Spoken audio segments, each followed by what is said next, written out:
Every Republican politician wants you to believe that Richard Nixon is, quote, experienced. They even want you to believe that he has actually been making decisions in the White House. But listen to the man who should know best, the President of the United States. A reporter recently asked President Eisenhower this question about Mr. Nixon's experience. I just wondered if you could give us an example of a major idea of his that you had adopted in that role as the decider and final. If you give me a week, I might think of one. I don't remember because. At the same press conference, President Eisenhower said, "No one can make a decision except me." And as for any major ideas from Mr. Nixon, if you give me a week, I might think of one. I don't remember. President Eisenhower could not remember, but the voters will remember.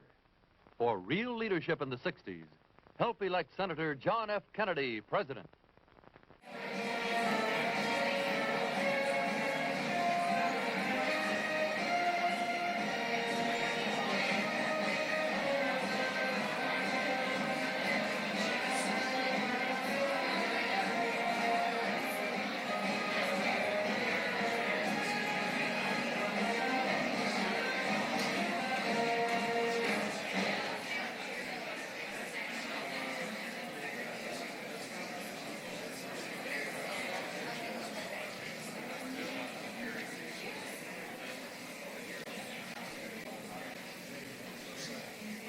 Good evening.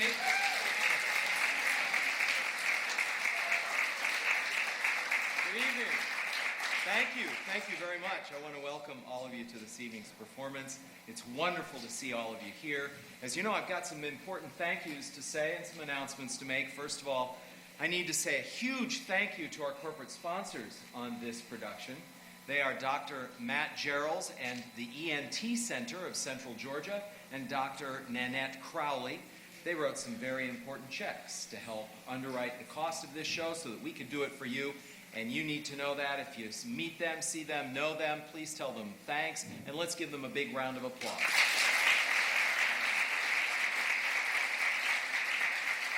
And also, I want to thank Debbie Lurie-Smith and Josh Lurie and the Jones County News for providing the wine that will be served at intermission, which I know you'll enjoy. And thanks also, yes, yeah. And thanks also goes to our good friends Jennifer Taylor and Tony Long for continuing to provide the coffee. The artwork on display in our gallery is the work of Wesleyan students, and some of them are students of Dennis Appleby. We've shown his work here before, but we're very pleased to bring their work to your attention. And I'd also like to call your attention to the dedication on the inside front page of your program. This production is lovingly dedicated to the memory of Sarah Beth Hertwig. She was a very dear friend to this theater and to me personally, and a great friend to this community, and we will miss her. I hope you'll take a moment to read it. I want to remind you, please, no flash photography, and please remember to turn off cell phones and candy wrappers. And while I make the last couple of announcements, check your cell phones, unwrap your candy.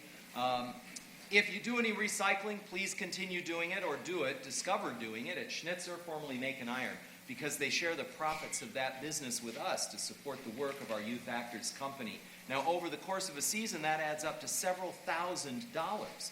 So that's very important support.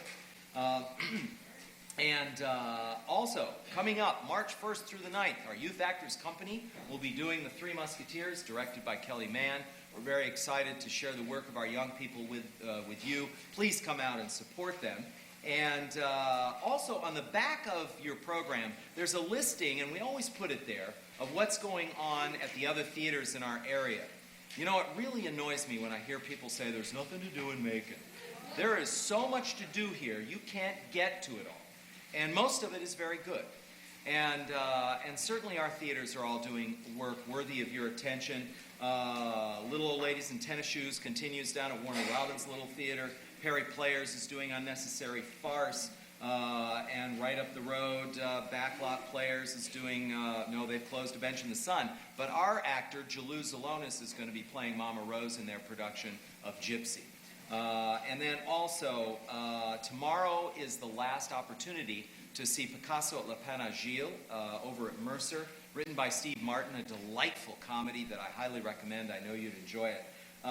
One last thing, I want to make sure that everybody saw it in your program. This show takes place in 2 identical hotel suites in the same hotel, the summer of 1960 in Philadelphia. Thank you all for coming out tonight. I hope you have a memorable and joyful night here tonight with Theater Macon's production of The Best Man. Thank you.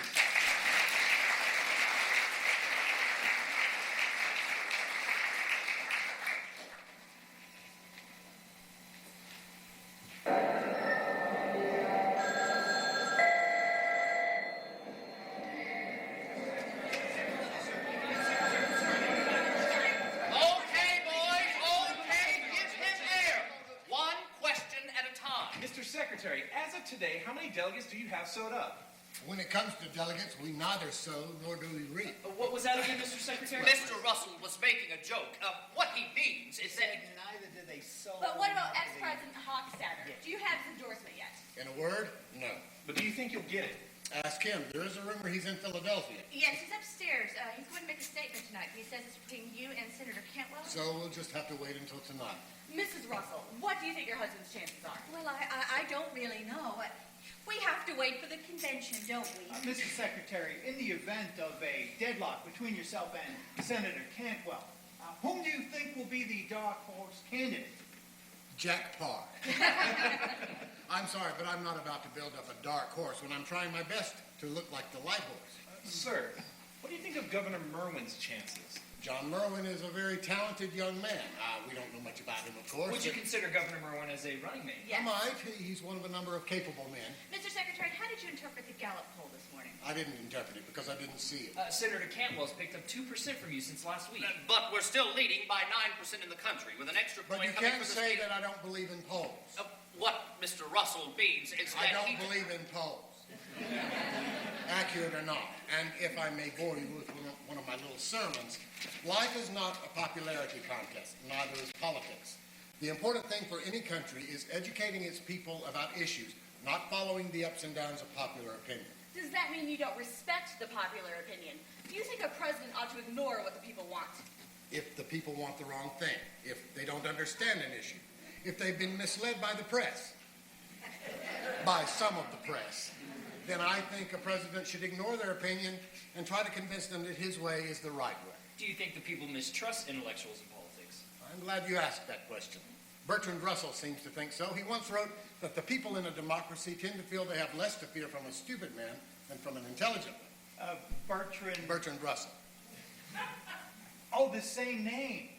Yes, but no relative, unfortunately. Wasn't Bertrand Russell fired from the City College of New York? Yes, he was fired, but only for moral turpitude, not for incompetence as a philosopher. What image do you feel Senator Cantwell's protecting at the moment? Image? He's behaving himself, if that's what you mean. But hasn't his basic image changed since last year? I'm afraid I don't know much about images. That's a word from advertising, where they don't sell the product, they sell the image of the product, and sometimes that image is a fake. But after all, your own image. It's a poor thing, but mine own. Paint me as I am, warts and all. What? Oliver Cromwell. Okay, folks, we'll have a statement for you in about an hour, okay? Everyone, headquarters are to slip, okay, this way. All right, thank you very much. The mimeograph receipt has been repaired, and I don't have any more questions at this time. Dick Jensen would like the candidate to stop talking. I'll see you all later after the delegations. Until then, as Senator Cantwell would say, may the best man win. Okay, well, thank you very much. Thank you. No, we will. Yes, we will. Later on. Thank you. How are you finding Philadelphia, Mrs. Russell? Oh, well, I just got here. I used to visit here as a girl. Please wait until we unpack. But do you drink the tap water? I have no intention of losing Pennsylvania by admitting that I boil the local water.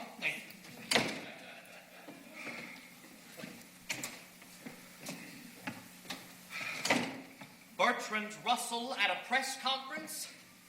All right, Dick, all right. No more jokes. From now on, we project blandness. A candidate should not mean, but be. And no matter what happens, I shall smile. Serenely, fatuously, ineluctably. Floods destroy the Middle West, and the candidate smiles. Half the world is starving, and the candidate smiles. War is declared, and the candidate smiles.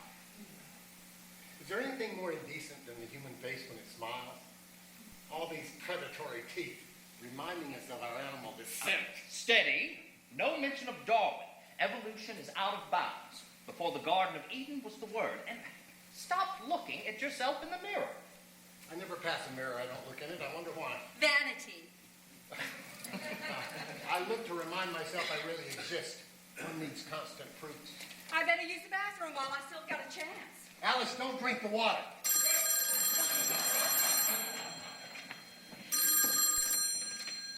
Yes? Who? Oh, Mrs. Gamage. So nice to hear your voice. Yes. Yes, he is. Well, we have the Texas delegation in about 15 minutes, but if... Oh, you're in the hotel. Great. Great. We'll see you then. Okay, bye-bye. Our National Committee woman. The only known link between the NAACP and the Ku Klux Klan. How does she do it? How? Bill, may I ask you a personal question? Personal? There's no other kind between us. What the hell are you doing when you do that hopscotch thing up and down the floor? Well, as we say in press conferences, I'm glad you asked that question. I am... Oh, damn. The ancient Romans used to examine the entrails of animals in order to learn the future. I have it on very good authority that my rival, Senator Cantwell, consults an astrologist on Kalorama Road, Washington, for guidance. I, lacking all superstition, study the future in multiples of threes. Put simply, and we're nothing if not experts at putting things simply, are we? I find a carpet with a workable pattern. Now, this one's perfect. Now, if I step on a lead, see, before I take 3 full steps between leaves, I will not get what I want. If, however, I can take 3 paces without touching that leaf, I will get what I want. I may say, ha, I never cheat. Oh, damn. However, I can on occasion go for the best 2 out of 3. I also make bets with myself. For instance, if the man I'm talking to does not answer me within the count of 3, I will get what I want. Victory! I hope I've answered your question lucidly. Yes. Yes, you have. But let's keep it our little secret. Mr. Secretary, sorry to interrupt. It's all right, Catherine. Here are your newspapers. Oh, thanks. Thank you. My own vice is the Daily Horoscope. Well, what did you win? The nomination. And on the first ballot, too. Oh, my God, I'm all keyed up.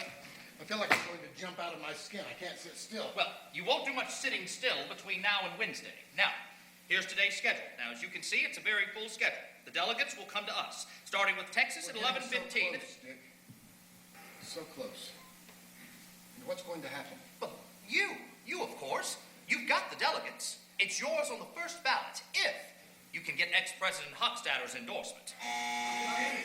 Mrs. Gamage.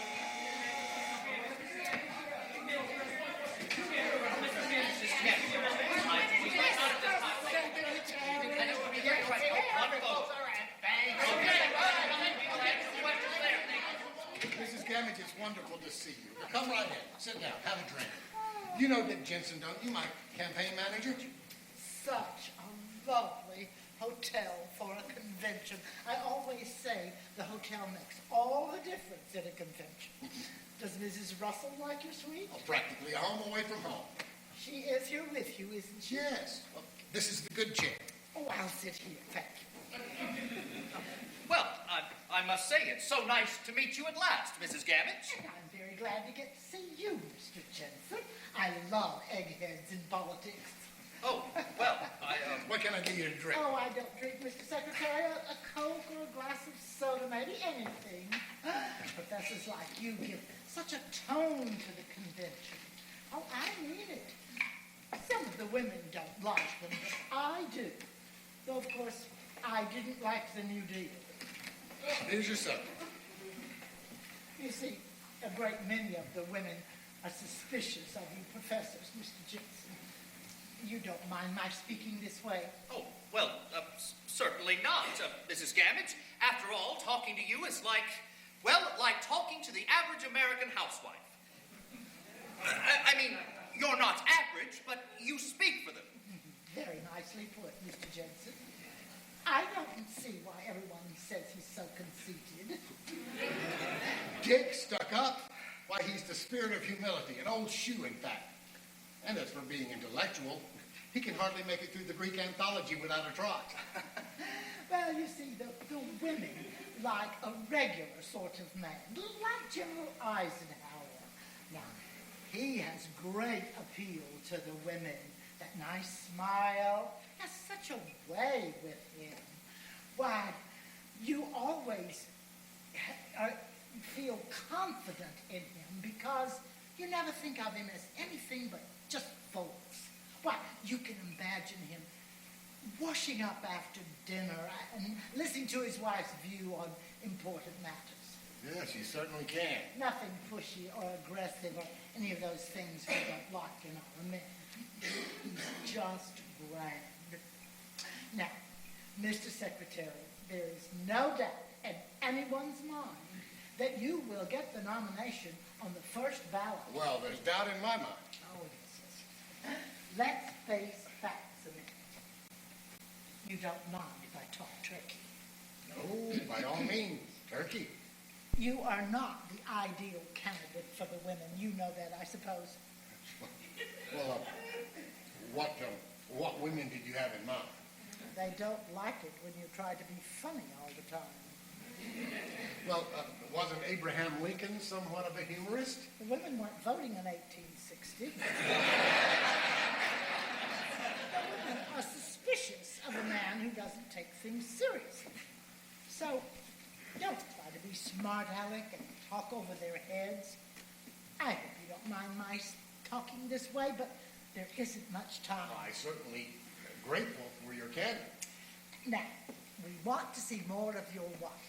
A lot more. Well, she was sick, you know, during the primary. And your two fine sons. They're very attractive. And that was a nice spread of them in life at the barbecue. Very, very nice. We'll want more of that. But most important, your wife must be at your side at all times. She must seem to be advising you. The women must feel that there is a woman behind you, as there has been a woman behind every great man since the world began. Well, Alice will campaign with me if I get the nomination. She's a tremendous asset. I don't have to tell you. The women like it that she doesn't wear makeup, and she looks like a lady and seems shy. Well, she is shy. She doesn't make the women jealous. And that's good. It did keep her with you at all times. It did Adlai Stevenson great harm not having a wife and trying to be funny all the time. Great harm. Now, Mr. Secretary, I want to ask you a blunt question. What truth is there to the rumor that there has been marital discord between you and Mrs. Russell? Mrs. Gamage, my wife, is in Philadelphia. If I am nominated, she will do everything possible to be a helpful candidate's wife. Could I see her? Certainly. Of course. Now, Mabel Cantwell is Alice, such come out here and meet Mrs. Gamage. Just one of the girls. You'll be like you've known her all your life. The last time I was in Washington, she gave this lovely dessert luncheon for me with 4 tables of canasta. How very nice to see you. No, you couldn't look better. Oh, I like the whole thing, especially the naturally gray hair. That is such an important point with the women. Of course, Mabel Cantwell dyes hers, but she gets away with it because she does such a poor job the women feel sorry for her.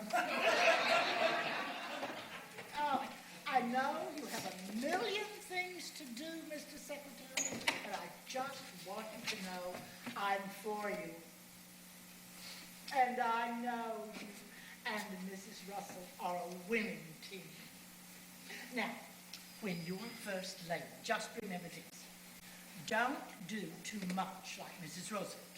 The women didn't like that. On the other hand, don't do too little like Mrs. Eisenhower. They didn't like that either. All in all, I think Grace Coolidge did best. Bless her heart. My husband had such a crush on her. And how is Mr. Gamage? Mr. Gamage passed on in 1956. He was stricken during the New Hampshire primaries. sorry. I didn't know. So am I. He was a fine man, but he didn't like politics. He suffered his terminal thrombosis while I was in Wisconsin that same year. Go to it, Bill. The women are in your corner. You don't know how much that means to me, Sue Ellen. Later on, we girls will have to have a little get-together. That is a promise. Oh, I certainly hope so, Miss Gammon. Oh, by the way, a little bird told me that Joe Cantrell has a surprise for you. Surprise? Uh-huh. He's going to smear you with something, so they say. Smear me? Oh, but here I am telling you what you already know. I'm sure you can handle it. Bye, Bill. Bye, Dick. Smear you, Bill? With what? I don't know. Well, Alice, word has come from on high. We're about to have a visit from our distinguished ex-president. Well, he is one of the ones I like, except when he tells those long stories. Which will it be, the kiss or the knife? Well, how can you miss? Like the rest of us, he loves a winner. Oh, and he likes you, Bill. I don't know. He's a funny old bird. Yes. The volunteer women for Russell are on the mezzanine. They'd like to know if they can see Mrs. Russell. You feel up to it? Of course I do. Tell them I'll join them in a few minutes.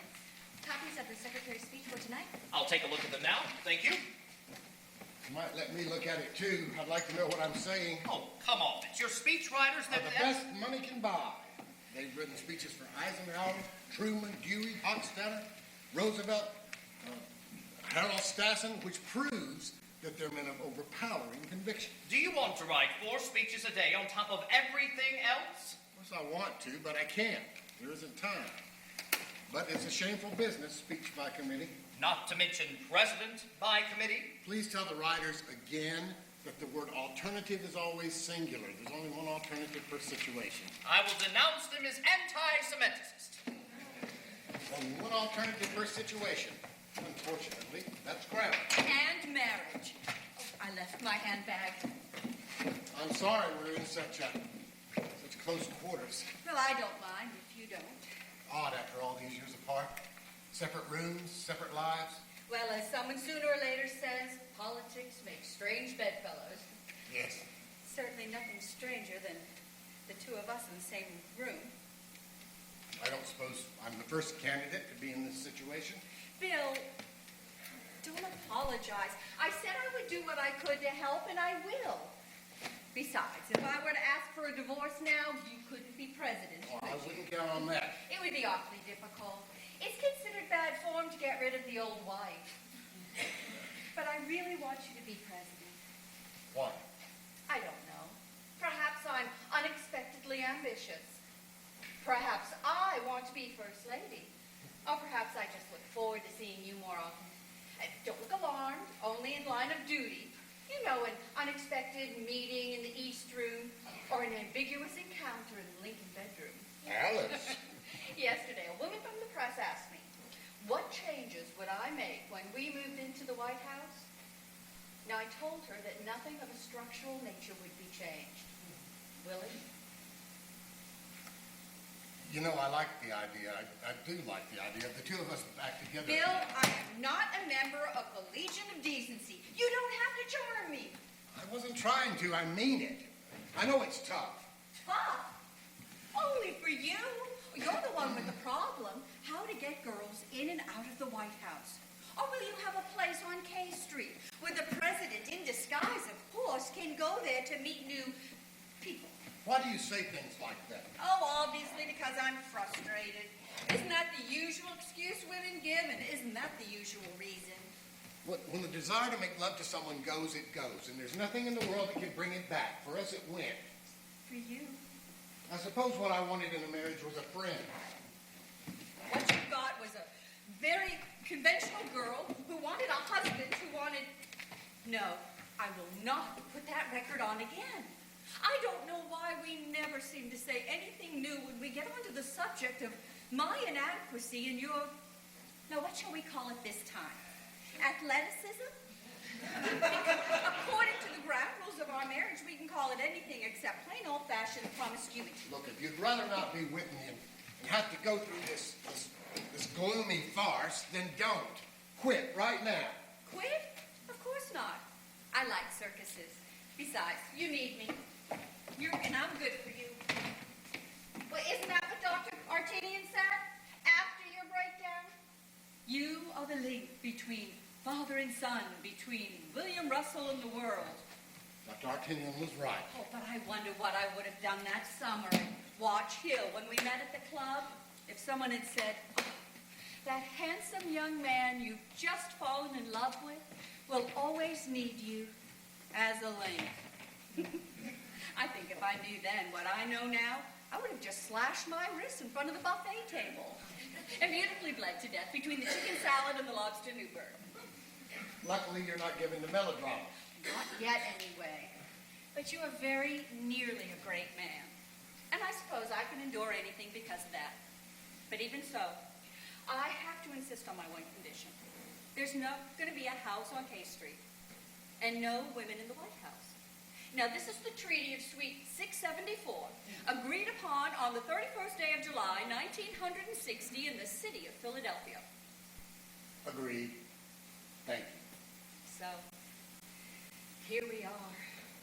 Somewhat past our youth. And friends? Oh, it would be nice if we were, wouldn't it? I really think you'll make a good president. What happens to the treaty if I lose? Well, we go our separate ways, which is what you want. So, do I look all right for the Volunteer Women for Russell? You do. I ought to. I'm a founding member of that considerable body. Hi, honey. Oh, Mr. President. You look mighty pretty, Miss Alice, as usual. Mr. President. Oh, just plain old Aunt Hochstetter to you. Now, where did you come from? Through the privet. There's a door to the next suite, and I sneaked through.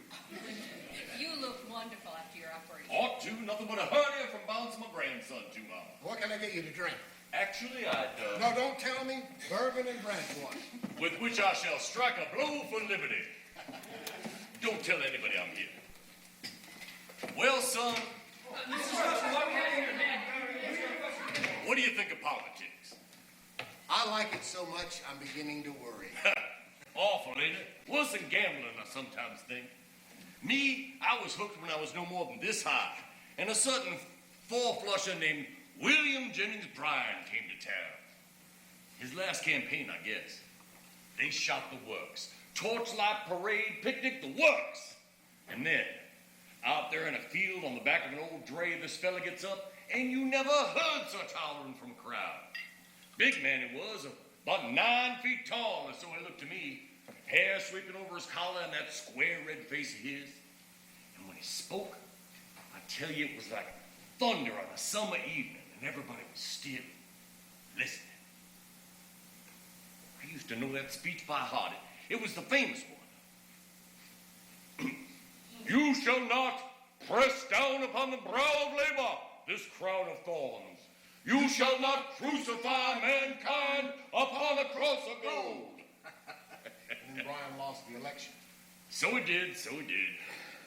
But it was then and there that a certain farm boy named Art Hochstetter said, I'm going to be a politician and get the folks all riled up and eat barbecue and fried chicken at all the picnics and have all the pretty girls just a-hanging on my every word. Your endorsement, Art, is a very important thing to anyone who wants the nomination. I know it is. So indulge an old duffer. After all, getting you fellas to listen to my stories and watch you squirm a bit waiting to see what I'm going to put my money on, I tell you, it's about the only pleasure I got left. Well, I'm squirming. Bill, I have a fatherly feeling about you. And I have... Of course, I also have certain doubts about you. Doubts? Well, I'm sort of responsible for your career. You were my Secretary of State, and you were a swell one. But I'm afraid most people don't give a damn about the Secretary of State. The whole foreign thing's a mess anyway, and I think the people figure the fellow who's got to deal with it, well, by definition, he must be a foreigner. I know. And if he doesn't like it here, he can go back to where he came from. Exactly. Of course, you were a mighty fine governor before that, though Rhode Island is hardly what we call a king-making state. But it isn't your ability, I doubt, no. Hell, you're 10 times more qualified than I was, and look at me. Possibly one of the greatest statesmen of all time. Well, you were pretty good. I certainly was. Of course, that's practically our secret now. is there's been no overpowering movement to add me to that rock garden at Mount Rushmore. But that's not for me to worry about. I guess my problem with you was prejudice. After all, you're Fancy Dan from the East. But I am nothing if not a realist. I know that the age of the great hicks to which I belong is pretty much over. And the folks seem to trust you, rich boys. I guess they figure you got so much money of your own, you won't go stealing theirs.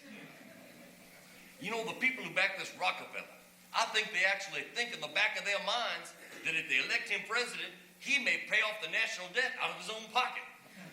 Hell, if he would, I'd vote for him. What do you think of Joe Cantwell? That's a leading question. Well, I am proposing myself as a leader. All right, I'll follow. Joe Cantwell is nothing but ambition. Just plain naked ambition. And to get himself elected, he will lie. Yep. He will cheat. Yep. He will destroy the reputation of others. Yep. Good. Then I assume you're going to endorse me for the nomination. Hell no. Because he's a bastard don't mean he wouldn't make a good candidate or even a good president. Joe Cantwell, a good... You can't be serious. Well, you got to admit he's got a real sense on how to operate. To operate, no. To accommodate. If the people are conservative... He'll be conservative. If they're radical... And he'll be radical. I tell you, son, he is a kind of a ring-tailed wonder, and don't you underestimate him. I don't. Of course, he hasn't got your brains, but then very few of us are as bright as you. Now, No, I'm serious. You are a superior sort of man, the kind we don't get very often in politics. Where Joe's one of the average boys, like me. Only smoother, of course, a newer model. No, he is not like you. He'll do anything to win, and that makes him dangerous. Well, you got to admit, at least he knows his own mind. And you think I don't know my own mind? Well, son, you got such a good mind that sometimes you're so wrapped up in how complex something is, important problems don't get solved. No, I am not that subtle. I'm not that undecided. I am not Prince Hamlet. Hamlet! A lot of good speeches in that play. A lot of good speeches in you, Bill. Art, don't support Cantwell. Oh, what makes you think I'm going to? I mean it. I'm not thinking about myself. I'm thinking about the country. Well, you got to admit, at least Joe Cantwell ain't afraid to act. Neither am I afraid to act. Really? You know, I seem to recall a time when you were meeting with the Russians, and you were all set to agree to continue nuclear testing. But then, when the roof fell in on my administration, I found out you'd gone and talked yourself up the other side of the street. Now, I only hesitate. I'll say you hesitated. Now, you don't catch Joe Cantwell hesitating. No, sir. He's sharp. He's tough. He is not tough. He is expedient, and that's a very different thing. I promise you, if Joe were president, he'd be the greatest appeaser in history. I would hardly call him an appeaser. Suppose the Chinese were to threaten to occupy Taiwan, and we were threatened with the possibility of a world war, the last world war. Now, that's the kind of thing you and I understand, and I think we can handle it without going to war, without losing Taiwan. But what would Joe do? He would look at the Gallup poll. And what would the Gallup poll tell him? Well, ask the average American, do you want to run the risk of being blown up to save Taiwan? And he'll say, hell no. Joe would do the popular thing, and we would be the weaker for it. And that day that we're all afraid of would be closer. Bill, you gotta quit reading so much of that Joe Alsop fella. Things are never that bad. But you know, Bill, it gets mighty lonely in the White House. Worse for me than for you, I guess. I wasn't raised in a big house full of servants like you were. But the worst thing is, you never know who to believe. I mean, they're lying to you all the time. That's the awful thing. And then my wife died. I tell you, it's a wonder we aren't worse than we are. Bill, do you believe in God? Do I believe in... Well, I was confirmed in the Episcopal Church. Oh, hell, that wasn't what I asked. I'm a Methodist, and I'm still asking. Do you believe there's a God and a day of judgment and a hereafter? No, I believe in us, in man. I admit that I often pretended I thought there was a God for political purposes. So far, I haven't told a lie in this campaign. I've never used the word God in a speech. Back when I was politicking, things were different. Back then, you had to pour God all over everything like ketchup. No, I don't believe there's a hereafter. I believe we pass this way just once and then nothing. Bill, I'm dying. What? That whole thing about the hernia was just another lie, I'm afraid. I hope you don't mind. I got the doctors to say the operation was a success, but it wasn't. I got cancer of the innards, and they tell me I may last just long enough to attend the next inaugural. Art, well, isn't there anything that... No, there's nothing they can do except give me pills to cut the pain. I tell you, son, I am scared to death. There's a phrase for you. Scared to death is exactly right. I don't fancy being nothing, just a pinch of dust. No, sir, I don't like that at all. I wish I could say something reassuring, but you wouldn't fall for it anyway. Well, I gotta say that I do take a little comfort in the fact that all you sons of bitches eventually are gonna join me. There's some consolation in that, I reckon. I tell you, if there's any point to this universe, it sure as hell evades me. Well, the whole thing's a tragedy for all of us, but there's hope in this. Every act we make sets off a chain of reaction that never ends. And if we're relatively good, then there's some consolation in that, a kind of immortality. I suggest you tell yourself that when you're the one that's got to face a whole pile of nothing up ahead. But in the meantime, I'm alive. And we're going to the convention hall day after tomorrow and act like life is all there is. Which, come to think of it, is true. The Texas delegation is here. Hello, Mr. Bill, don't tell anybody what I told you. Of course not. And in the meantime, I'm going to keep you in suspense until tonight at dinner. And then? And then I will throw my support like a bridal bouquet to the lucky man. And those stories about your lady friends, they won't do you a bit of harm. But stay out of trouble. You haven't gone and written any letters like some fellas do. No, no letters. Good boy. She's a nice girl, Miss Alice. I think so. And you never tell a lie, do you? Well, oh, damn, this upper plate of mine pinches. Well, I was going to get a new one, but they told me to take a couple of months to make, so I figured I'd just make do with what I had. All right. No, you go in there and talk to those crazy Texans. I'd love to be a fly on the wall and listen to you tell them the whole truth about what you really think of the depletion in the oil resources of the islands. Get out of here, you old bum. Is that any way to talk to the end of an era? The last of the great Hickses that shuffles off the stage by way of the privet.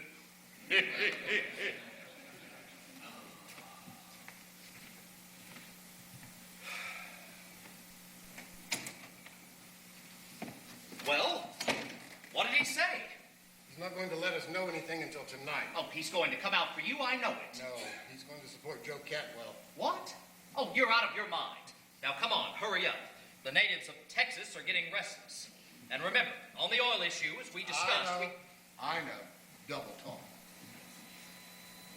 For those we are about to deceive, O Lord, make us truly compassionate.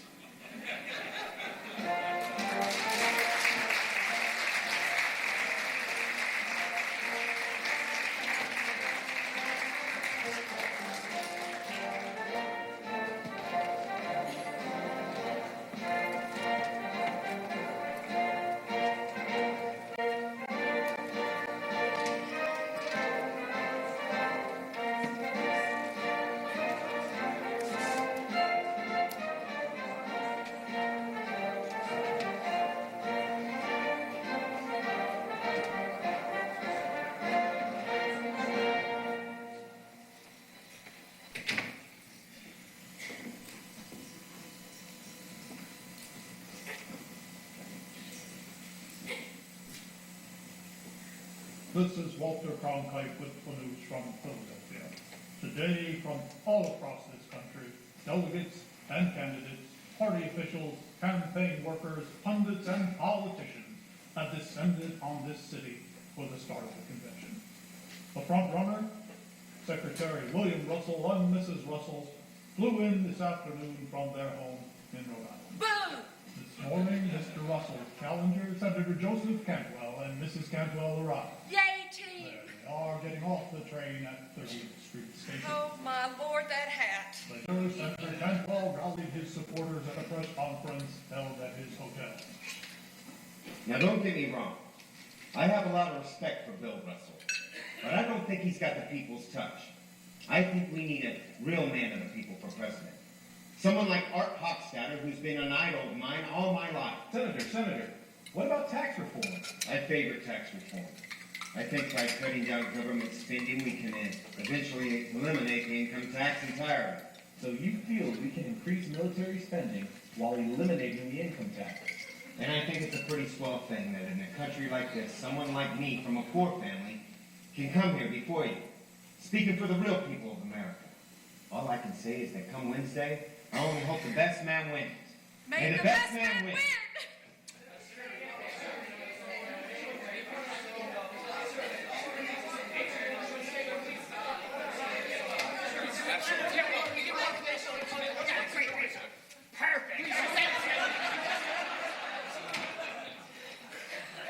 That went well, Joe.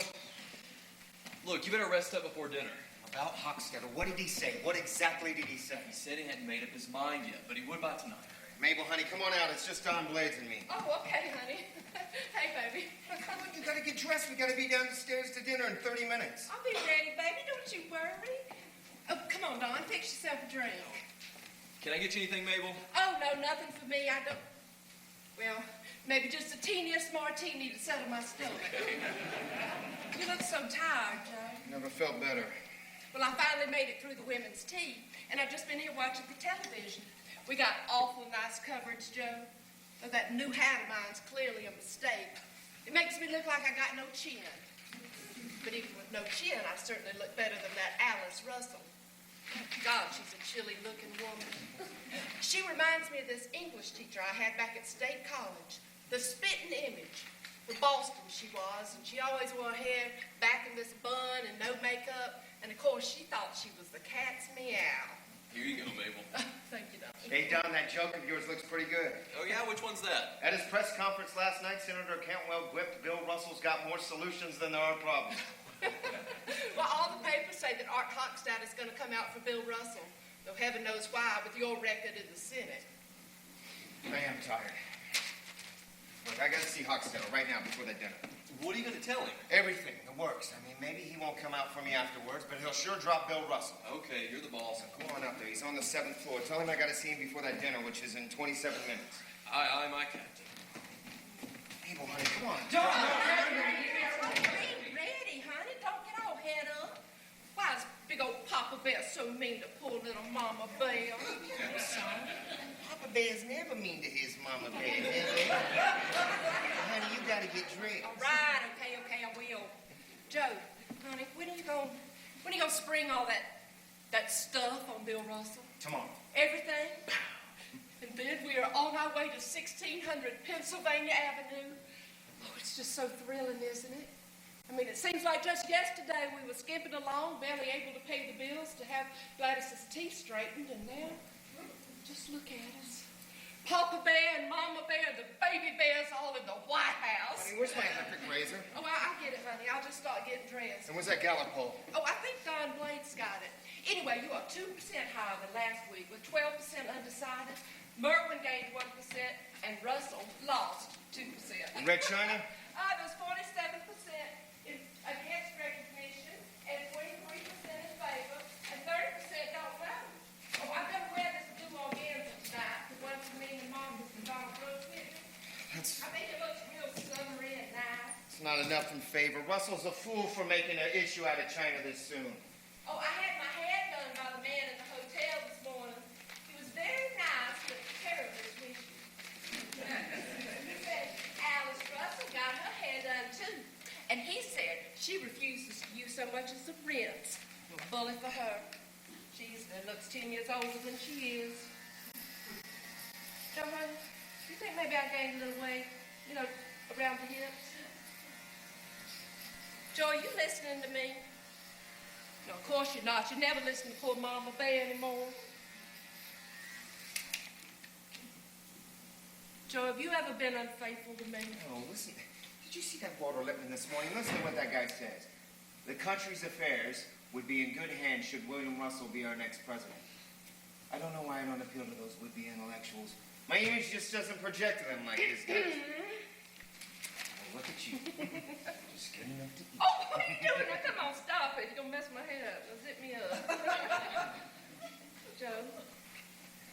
Joe, honey, are you sure you've never been unfaithful to me? Maybe just one little time? Like on one of those junkets?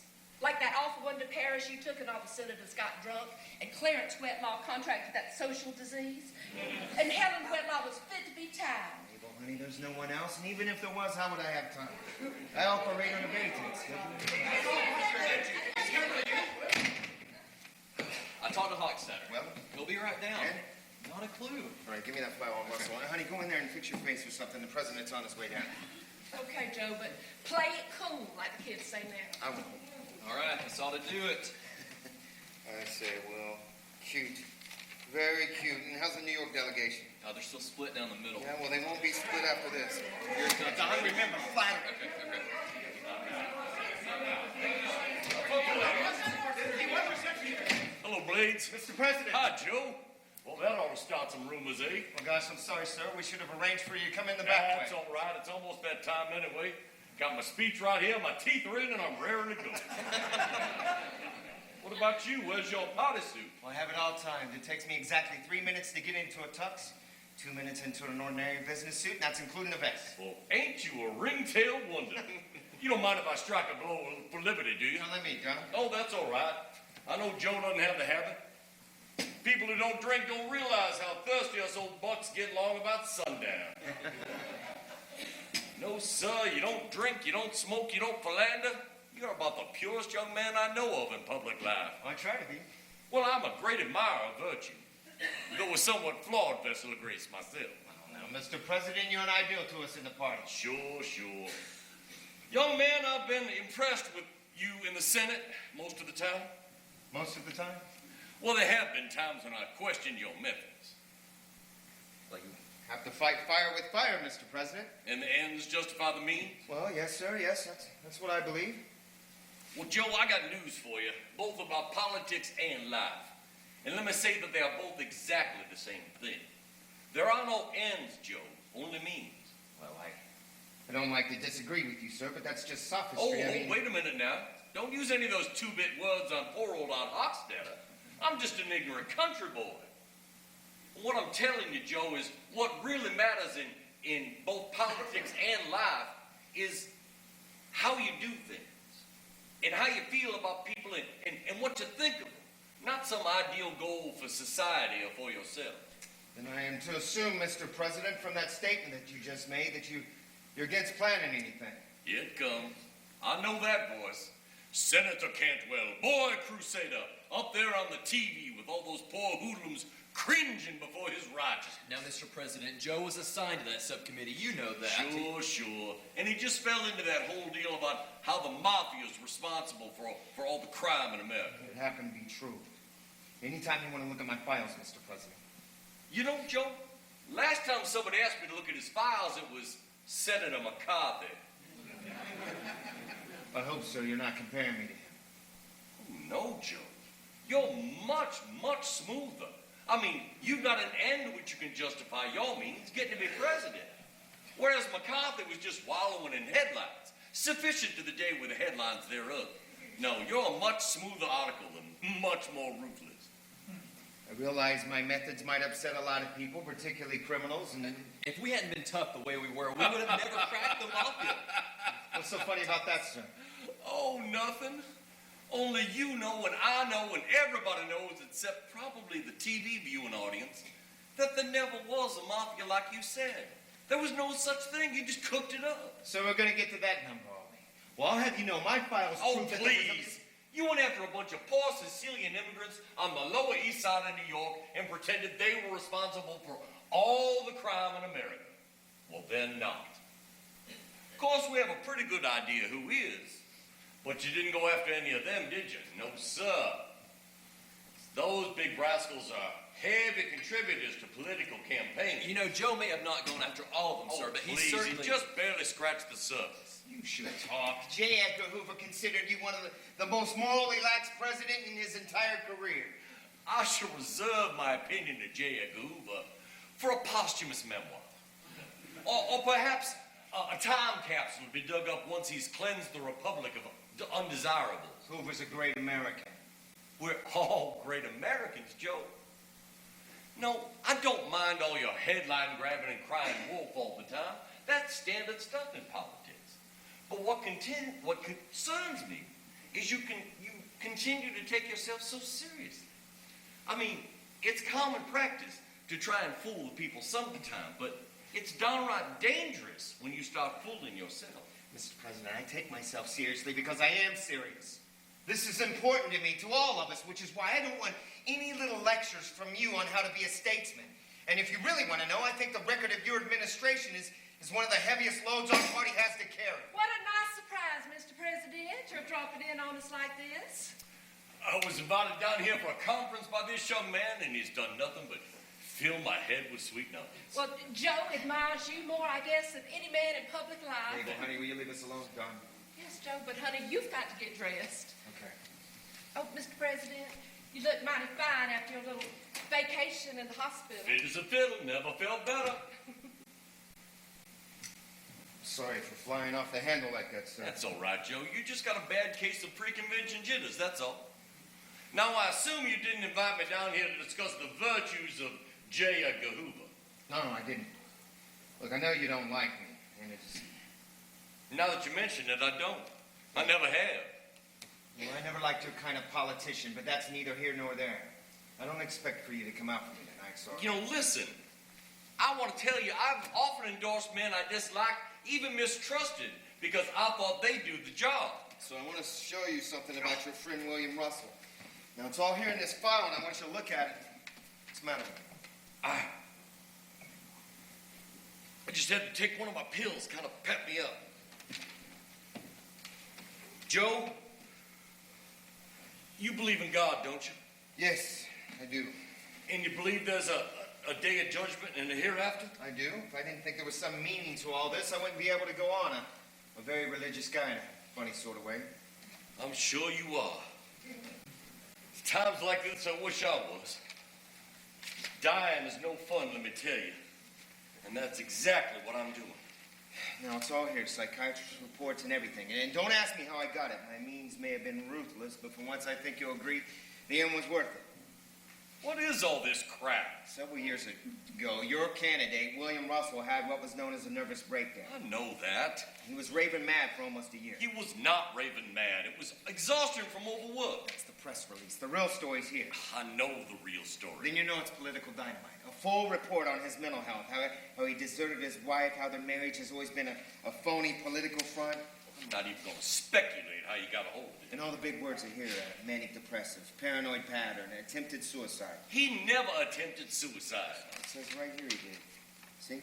Suicidal tendencies. We've all got suicidal tendencies. He never tried to kill himself. But the point is he couldn't. I thought you said he did try. I did not say he tried. I said he couldn't. And that all combined with playing around with women. So what? Oh, I suppose you find promiscuity admirable. I could care less. I was raised on a farm, and the lesson of the rooster was not entirely lost on me. A lot of men need a lot of women, and there are worse things, let me tell you. What do you mean by that? Just that there are stories about every man in public life. When I was in office, they used to say I had paresis, and how I was supposed to be keeping some colored girl over in Alexandria. Silliest damn stories you ever heard, but it gave a lot of people a lot of pleasure talking about it. You know, when that Kinsey fella wrote his book about how many men were doing this and how many men were doing that, I couldn't help but think that while all this peculiar activity was going on, there was also a whole lot of nothing happening. All right, leaving the moral issue out, do you think it's a good idea to elect a man president that's mentally unstable? He is not mentally unstable, and you know it. A paranoid pattern, cracked to act up under stress. So that's your game, is it? Russell doesn't withdraw before Wednesday. I'm going to see that every delegate gets a copy of this psychiatric report, and I'm going to challenge Russell openly. I'm going to ask him if he feels a man with his mental record should be the president of the United States. Quite frankly, if I were he, I'd pull out before this hits the fan. Well, you are not Russell, to state the obvious. And he might say in rebuttal that after his breakdown, he served a rough patch as my Secretary of State and didn't show the signs of strain in any way. One of the psychiatrists reports that this behavior of his is bound to repeat itself. He's bound to have another breakdown. You and your head doctors, you know as well as I do, you can get those fellas to agree to as many different opinions as you want. I understand that, which is why I'm going to propose that he be examined by Wednesday by a nonpartisan group of psychiatrists to determine if he's sane. You know he won't agree to that. If he doesn't, that means he has something to hide. Wow. You sure play rough, don't you? Look, I regard this as a public service. Look, I'm not asking for your support. I don't even want your support. But I do want you to think twice before endorsing a man for president that is known to be psychopathic. You know, of course, that to even hint that a man's not right in the head is enough to knock him off. When you plan on springing this on him? Tomorrow. And you waited till the last possible minute to ensure he couldn't fight back. That's right smart. No, we'll have to work out some way for him to withdraw gracefully. I thought maybe he could say nervous exhaustion, fatigue, didn't feel up to the rigors of a campaign. Something like that. And if he doesn't agree to withdraw gracefully? If he doesn't, this will be circulated, and I'll demand he be examined by psychiatrists. You realize, of course, you are now opening yourself up for the same kind of treatment. I have nothing to hide in my private or public life. Are you absolutely certain? Just try something. Well, all right. It looks like we're going to have one hell of a fight on our hands. Yes, sir, one hell of a fight. So I'm going to let you have it. And when I finish with you, son, you will know what it's like to get in the ring with an old-time killer. I'm going to have your political scalp and hang it from my belt along with a lot of others. Don't mix with me, Hoxton. You can't touch me. But I can send you back to the insurance business. And to think, I was going to endorse you for president. I don't believe you. You know, I don't mind you being a bastard. Don't get me wrong there. It's your being such a stupid bastard I can't stand.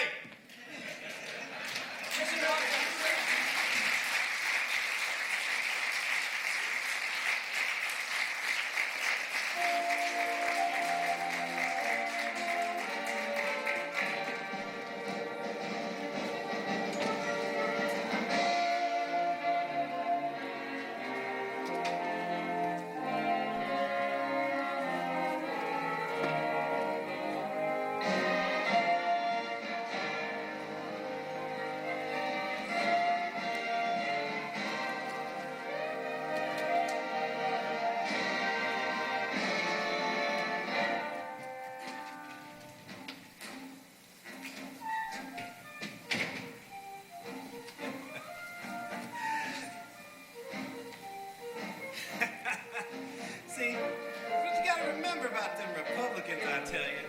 Something my old friend Bob Hope once said. You know, between President Eisenhower not being able to balance the budget, and Senator McCarthy seeing communists everywhere, I don't know if we're about to be overdrawn or overthrown.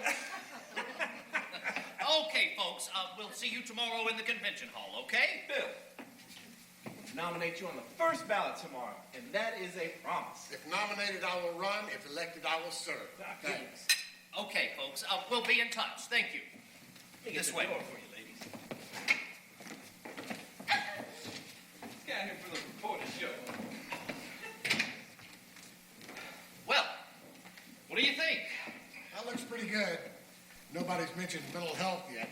So what did you fellows think of Hochstetter's speech last night? Senator Carlin, I thought you'd left. No, just stayed to make myself a little snort, if you don't mind. Now, about Hochstetter's speech last night. Well, I was as surprised as anybody. You thought he was going to endorse you. We certainly did. And then the old man just got up and talked plain double talk. Well, at least he didn't endorse Cantwell. No, he didn't endorse nobody. Yeah, for a minute there, I thought he was going to surprise us all and come out for John Merwin just to be ornery. Now, I hear you were with the old man later on last night. What's he up to? My boys think a lot of old Art, and they'll go along with him. We were having a council of war, I guess you call it. They say Joe's got something on you, something pretty bad. Something untrue, and frankly, I'm not very worried. I'm a lot more worried about the labor plank in the platform. Oh, Christ, Bill. Lay off of labor, will you? You've already got their vote, so don't go stirring up a lot of snakes. Besides, you are the liberal candidate. What is a liberal, Senator? And I thought Adelaide Stevenson was a pain in the neck. A liberal, well, a liberal is... You, Bill Russell, are a liberal. That's what a liberal is, you. The dictionary says that a liberal is one who favors changes and reforms tending toward further democracy. Well, I do favor further democracy for the union's rank and file. Please, I am just a poor, dumb party hack. I'm sorry, Senator. The terrible thing about running for president is you become a compulsive talker, forever answering questions no one has asked you.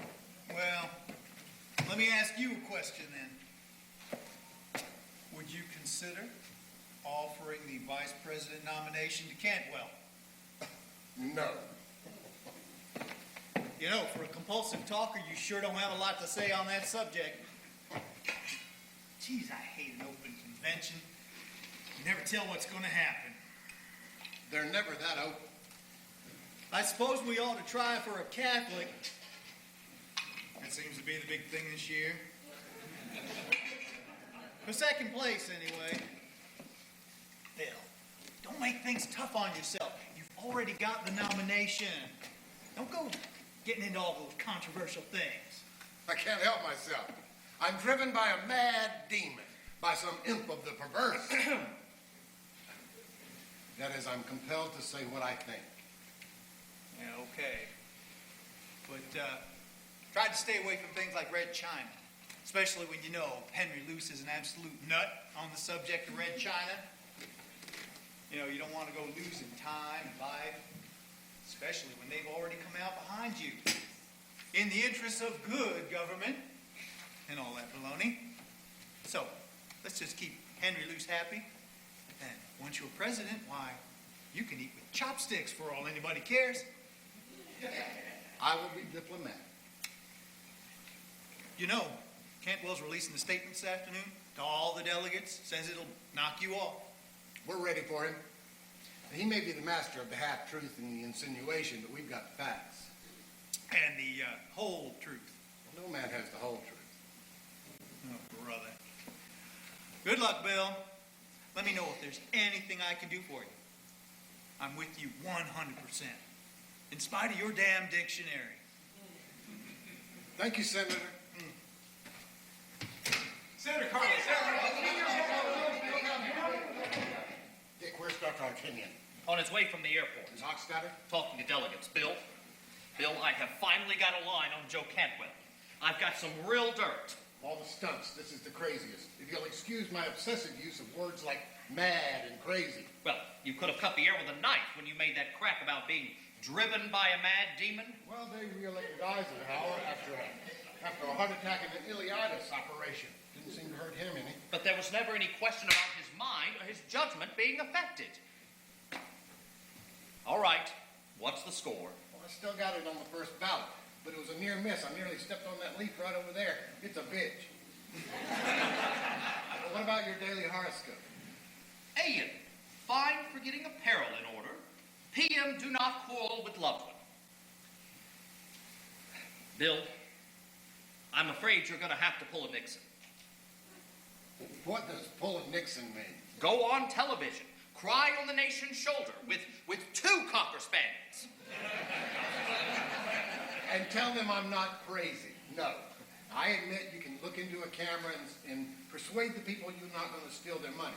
But I promise you, Dick, you can't look a camera in the face and say, honest, I'm not crazy. I just had a nervous breakdown like any regular fella. No, it won't work. And why not? Because it won't.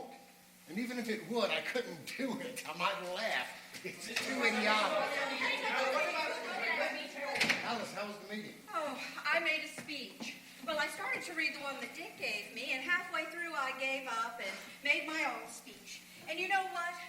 It was terrible. What's happened? Dr. Artinian's on his way to Philadelphia. He's going to tell the press that I am not and never have been insane. Oh, it gets worse and worse, doesn't it? Yes, it does. All right, here.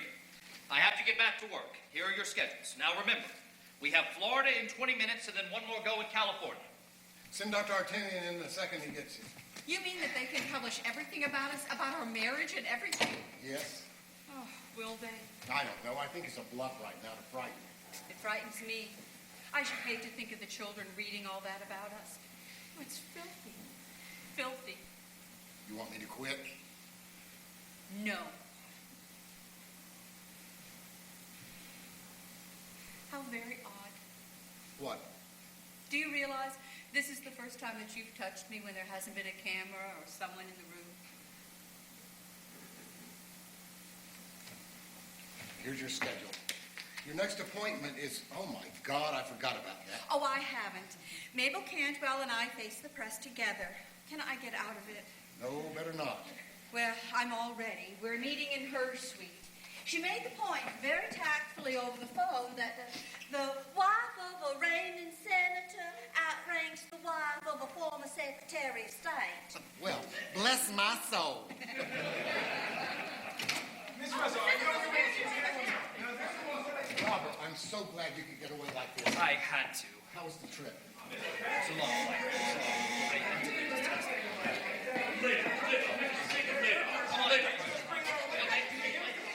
Dr. Artinian, President Hochstadter. Are you Bill's head doctor? That's right, and I'm a very great admirer of yours. Well, I'm not an admirer of yours. Why don't you people keep your damn files locked up where nobody can get at them? We do, or at least we thought we did.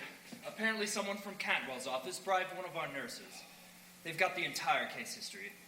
Robert, in 1 hour, Cantwell's going to release that file on me. Now, I know this sounds silly, but I want you to meet the press and tell them I'm not mentally unstable. Of course I will. You don't know how guilty I feel about this. He is all right, isn't he? Mr. Russell is one of the sanest men I ever have known. Well, then what's all this about suicide tendencies and manic mania or whatever the hell you call it? Just technical phrases, which may sound sinister to the layman. He is certainly not a manic depressive. Anyone's psychological profile could be made to sound damaging. In the South, a candidate for sheriff once got elected by claiming that his opponent's wife was a thespian. All right, Doctor. I'll find someone to help you with your statement, okay? They can wait in here. I brought the Institute's lawyer with me. By way of making amends, Bill, we're filing suit against Cantwell for theft. Attaboy, Doc. Go to it. I'll be ready when you want me. Many thanks, Robert. This way. Bill, I want you to myself for a minute. Sure. Now, what's this I hear about you not going on the TV? I can't. Oh, well, how are you going to fight this thing if you don't? Dr. Artinian. Oh, please, Dr. Artinian. He's one damn doctor, and they'll say he's a friend of yours. Cantwell wants to have you examined by half the medical profession by tomorrow afternoon. You know, Bill, I feel wonderful. Up all night, on the go with delegates all morning. I tell you, there is nothing like a low-down political fight to put the roses in your cheeks. How do you feel? Immortal. Now, a lot of the delegates know that something's up, but they don't know what. Art, why didn't you endorse me last night? Bill, there's no other way to say this, but I came to Philadelphia to nominate Cantwell. I knew that. You did? How? Prince Hamlet has second sight. He sees motives as well as ghosts upon the battlement. Guess I'm not as sly as I thought I was. Did you decide to help me now because of what Joe's doing, bringing up that breakdown business? No. Speaking as a professional politician, I kind of admire what he's set up. It's right smart. No, Joe lost me because he wasn't smart. He thought I was going to endorse you when I wasn't. You got my message and he didn't. Shows he doesn't have character. He don't understand character. And a president, if he doesn't understand anything else, has got to understand people. And then when I needled him, he got all flustered. A president don't get flustered when a man gives him the needle. He keeps a straight face like in poker. Like y'all doing right now. Well, what does Joe do? He don't run scared. He runs terrified. Fires off a cannon to kill a bug. And that's just plain dumb. So I reckon you are going to be our next presidential candidate. President, but by default, because you still have your doubts about me, don't you? Yes, Bill, I have doubts. I want a strong president. An immoral president? They hardly come in any other size. You don't believe that? This is Sheldon Morris. Who the hell is Sheldon? Excuse me, sir. That's all right. I never thought I'd meet a president. My hands sweat. I'm nervous, I guess. You see, I just came in from Wilmington, where I live. Outside Wilmington's actually where I live. In a suburb you've never heard of called... Dick, what's this all about? I'm Bill Russell. Mr. Marcus served in the Army with Joe Cantwell. In the Army? Well, now we're getting somewhere. So tell me, what was it? Was he a member of the Ku Klux Klan? The Communist Party? Or did he just run off when all the guns went off? Well, no, sir, Mr. President, sir. We weren't anywhere around where there were guns. Oh, they were both in the Aleutians. On the island of Adak, the Quartermaster Corps. We were there for a year. Maybe more like 18 months for me and 16, 17 months for Joe. He came there in February of 43. Dick, what are you trying to prove? Bill, let's hear the dirt, whatever it is. Well, Joe... Oh, I sure hate talking about him. Telling something so awful. I had a lead on this months ago, and, well, I finally tracked it down. So, tell them, Mr. Marcus. Well, Joe Cantwell was a captain, and I was a captain, and Joe was... Well, he was... Oh, you know how it is, when there's all those men together. And no female companionship.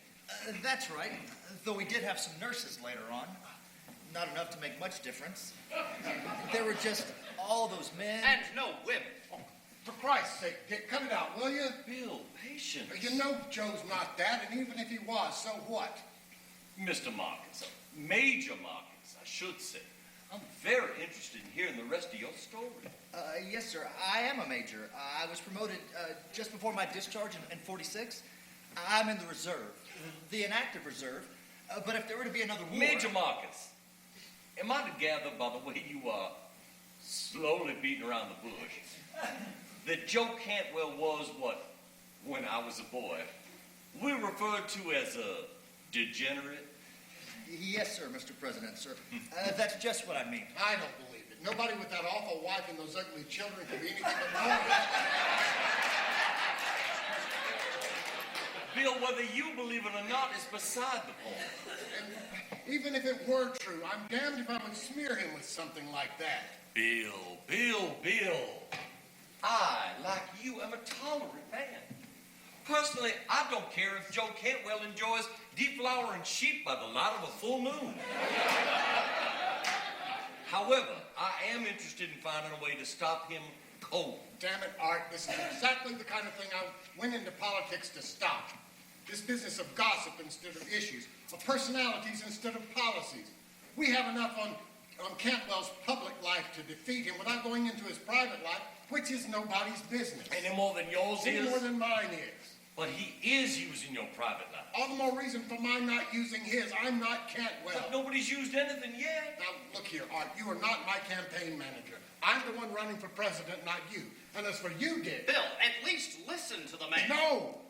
Maybe I'm trying to help the wrong team. Well, perhaps you are. Perhaps you'd be happier with Cantwell, helping him throw his mud.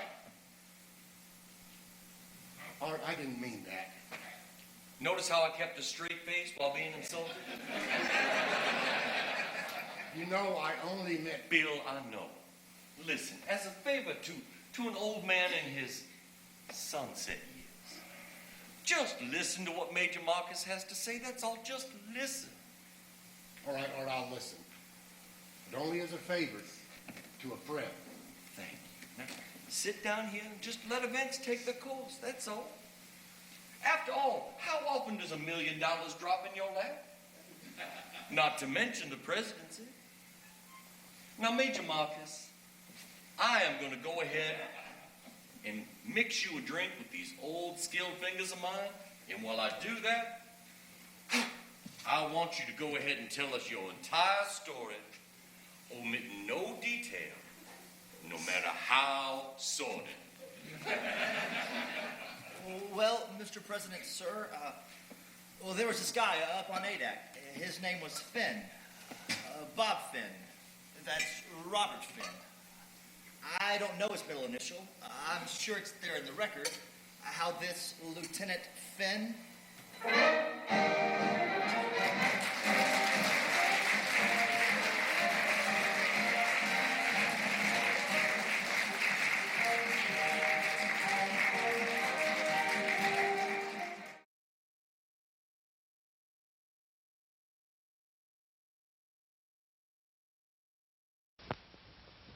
Here is President Eisenhower's decision on who is best qualified to follow him in the White House. Dick Nixon is superbly experienced, maturely conditioned in the critical affairs of the world. For 8 years, he has been a full participant in the deliberations that have produced the great decisions affecting our nation's security and have kept us at peace. He has shared more intimately in the great affairs of government than any vice president in all our history. He has traveled the world, studying at first hand the hopes and the needs of more than 50 nations. He knows in person the leaders of those nations, knowledge of immeasurable value to a future president.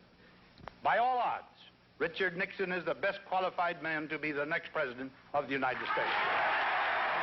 Along with the president, all America is going for Nixon and Lodge. Vote for them on November 8th. They understand what peace demands.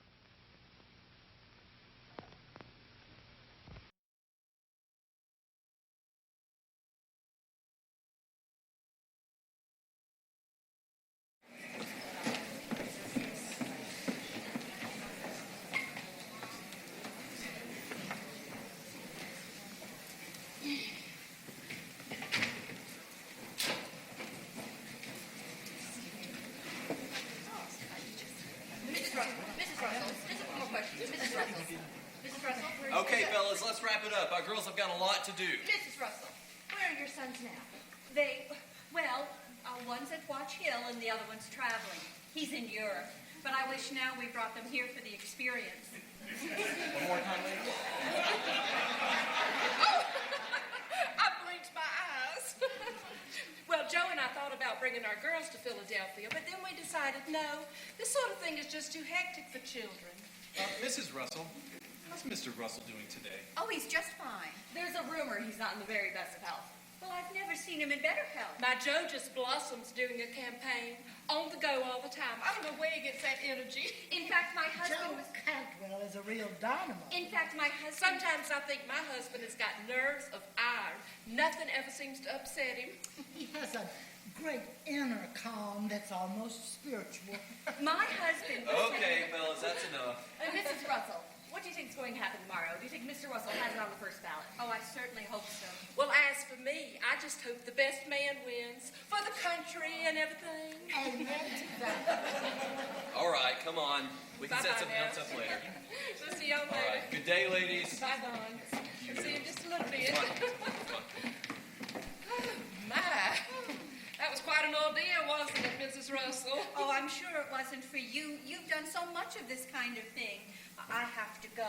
Oh, no, stay and have a drink. Just for a few minutes. I don't have anything to do till 4:15, so let's play hooky. Oh, I'm sorry, but I've got an appointment in 15 minutes. Oh, they have us girls on timetables just like the trains. Look at me, all ready to moderate the fashion show at 5 o'clock. You know, it's a shame we couldn't do everything together. Instead of first you meet with one group and then me meet with the same group. What can I fix you? Oh, nothing, thanks. It's too early for me. Well, didn't Aunt Stella surprise everybody last night? Well, personally, I think he's just being an old meanie holding out like that. And you know why? Publicity. He just revels in the limelight. Oh, Miss Russell, I don't believe you've seen my children. Oh, well, I've seen pictures of them. They're pretty. Well, that's Gladys there, the oldest with the braces on her teeth. I'm afraid they all gonna have to have braces. Lord knows where they got those awful teeth. Both Joe and I have perfect teeth. And you know what unfortunate it costs to have your children's teeth straightened. Oh, do you have pictures of your boys? Oh, well, no, not with me. Oh, so good looking. Yes, so that was a nice spread of them in life. Such warm pictures. You and Mr. Russell certainly get a lot of nice coverage in life, much more than we do. Oh, I thought we were neck and neck. Oh, no. I'm afraid Joe and I are going to have to forget this, Luce. You are his candidate. For the time being. sit down. You know, I do like the way you do your hair. Oh, well, You remind me so of this English teacher I had back at State College. She was a wonderful woman in every way. Oh, really? Well, I'm certainly not wonderful. Oh, come on now. No false modesty. You are wonderful and courageous. Don't I always say that, Sue Ellen? Don't I always say that Alice Russell is the most courageous woman in public life? Courageous? In what way? Well, you know, that committee you were on. Committee?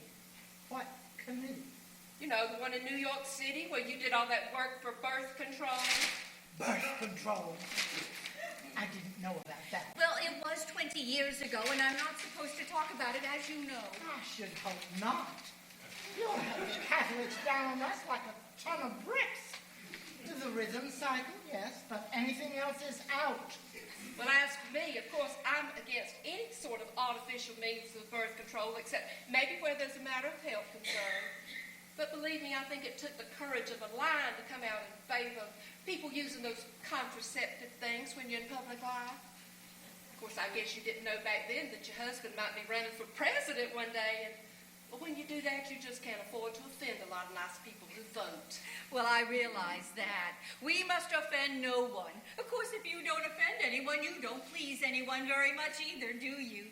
I suppose that's an occupational hazard for being in politics. We're all interchangeably inoffensive. Well, now, Ray for Mrs. Russell. You know, you sounded just like your husband just then. Didn't she, Sue Ellen? Didn't she sound just like Bill Russell when he's being all witty and profound and way over our foreheads? I'd like to think that intelligence was contagious, but I'm afraid it isn't.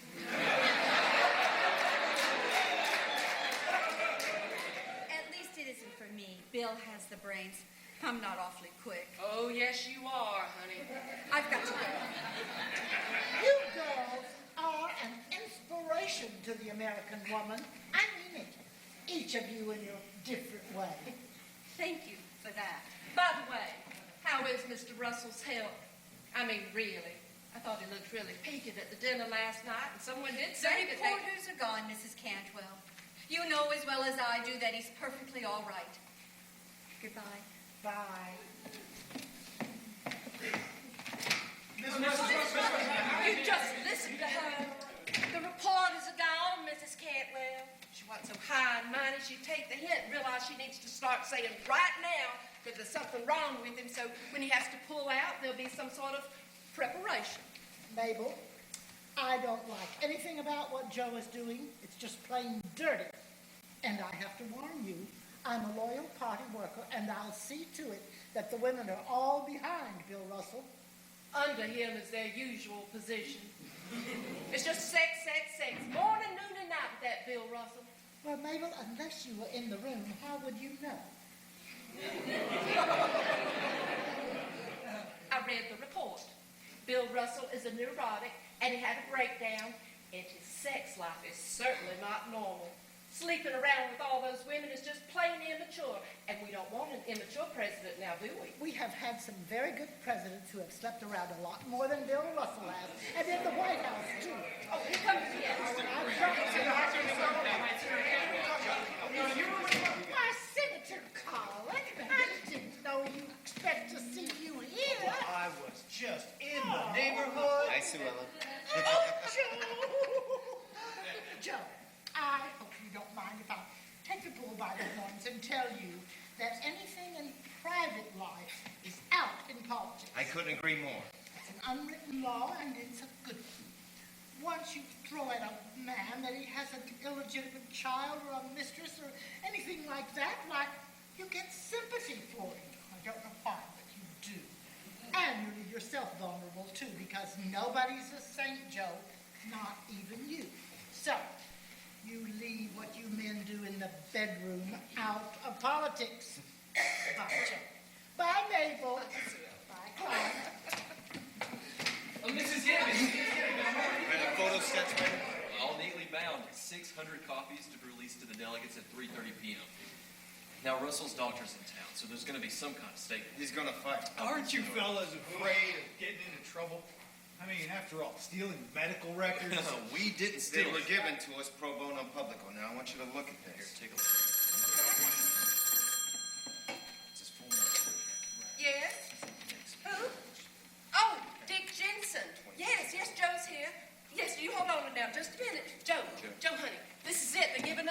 Dick. How's the boy?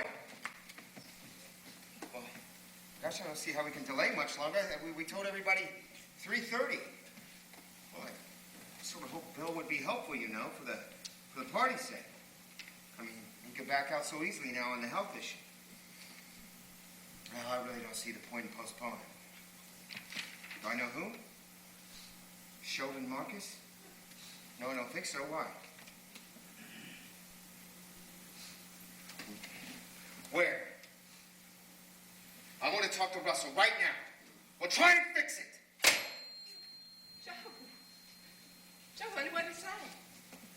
Come on, honey. What did he say? Give up with the TL.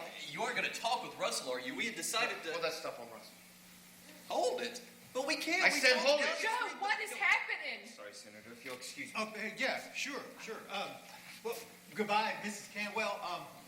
You know where to find me after 3:30. You were with Russell the other day. Go on, stop that release. Okay, you're the boss. Joe, what did Russell say to you? Come on, Joe. What's he doing to you? It isn't. No, it isn't. Oh, my God.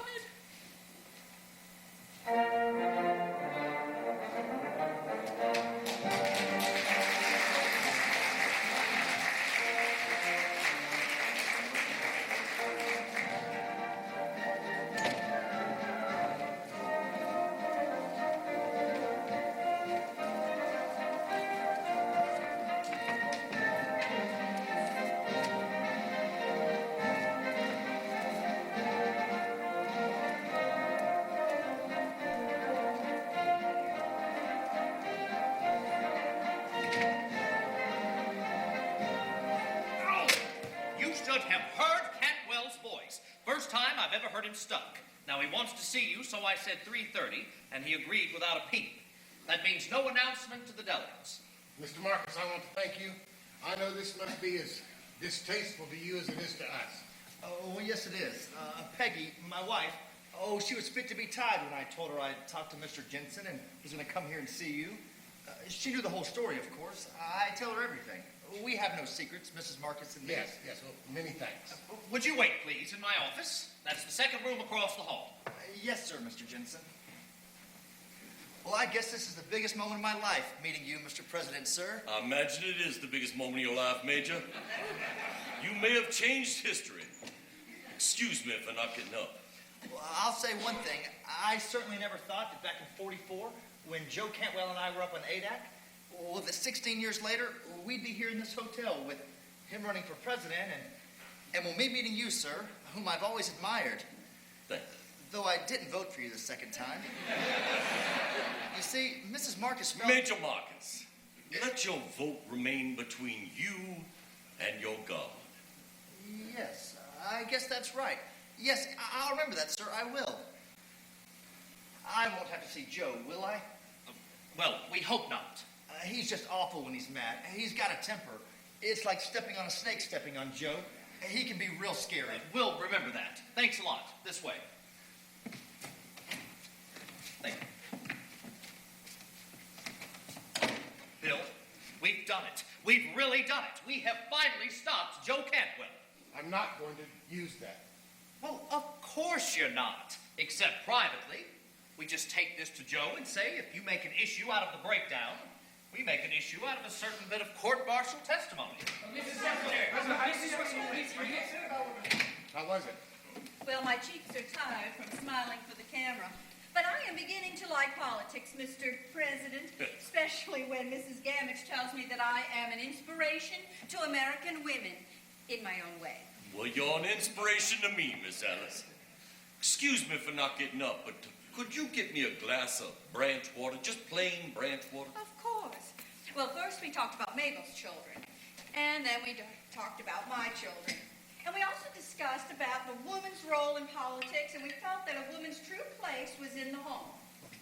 Well, I'm sure Mrs. Gamage was eloquent on that subject. Oh, eloquent to the point of obsession. But we also agreed that women needed to be informed about the issues. Worst damn thing ever happened to this country, giving women the vote.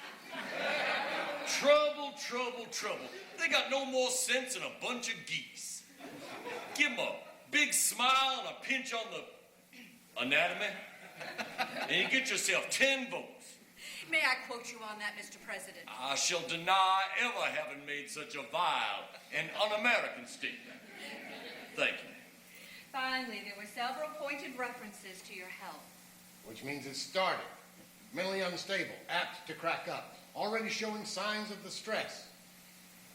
As a matter of fact, I am showing signs of stress. Bill, you can stop them right now.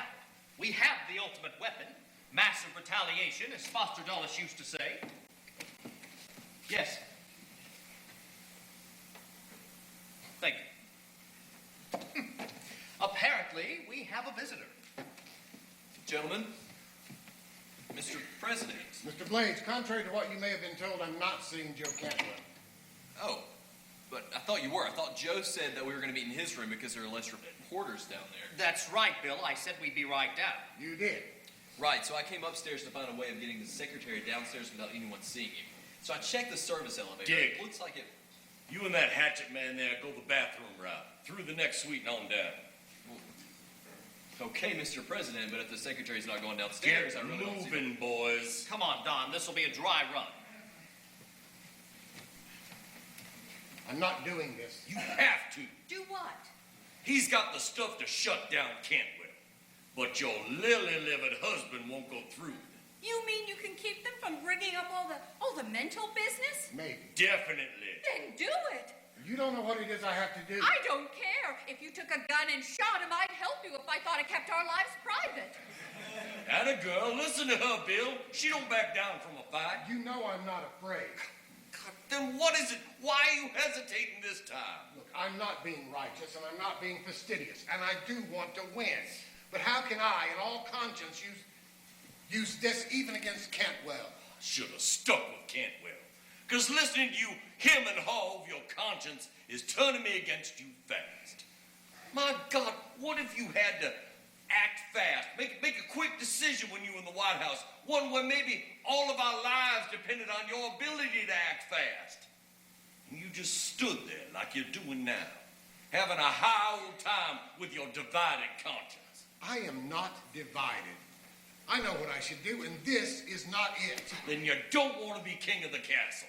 So go be a saint on your own time, because you ain't fit to lead anybody. Why?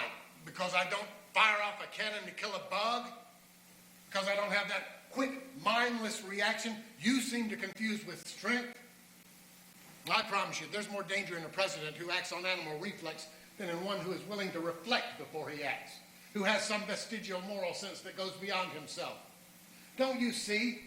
If I start to fight like Cantwell, I lose all meaning. If you don't start to fight, you are finished. Now I'm here to tell you this. Power is not a toy we give to good children. It's a weapon. And the strong man takes it and he uses it. And I can assure you, he does not turn it against himself, nor does he let another man come at him with a knife that he don't fight back. Well, that knife is at your throat. And if you don't go down there and beat Cantwell to the floor with this very dirty stick, then you got no business in this big league. And bastard or not, I will help Joe Cantwell take the whole damn world if he wants it, because it ain't for you and it never will be. Well, the coast is clear. We're all set. First, we're going to go through a suite containing a hosiery salesman and a woman. Perhaps not his wife. Definitely not his wife. He looks forward to meeting you, though he hopes Cantwell gets the nomination. His companion betrayed no intimacy with the names of either candidate. Next, we're going to go down the back stairs through a room occupied by a widow from Bangor, Maine, who's for Russell. And from there, we go through the Cantwell bathroom, and then they meet and make history. That's right. Though what's going on beats me. This is your chance. Your last chance. Take it. Go down there. I want a strong president to keep us alive a while longer. Wait for me in there. How are you feeling, Mr. President? Just fine, considering the alternative. And so one by one, these compromises, these small corruptions destroy character. To want power is a corruption already. My God, you hate yourself for being human. No, I only want to be human, and it's not that easy. Once this sort of thing starts, there's no end to it, which is why it should never begin. And if I start, well, Art, how does it end, this sort of thing? Where does it end? In the grave, son, where the dust is neither good nor bad, just nothing.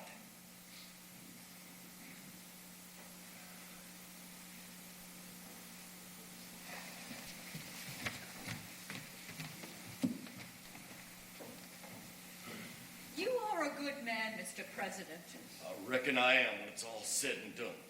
But I don't know if this is the right thing for Bill to do. Well, at least I lit a fire under a candidate. I just hope it don't go out. Now, I don't want to alarm you, but I want you to go over to that phone over there and ask for Dr. Latham. He's in the hotel. Tell him I'm up here. Tell him to come up the back way. And to bring a stretcher, because I can't move. I guess the old man is just about dead.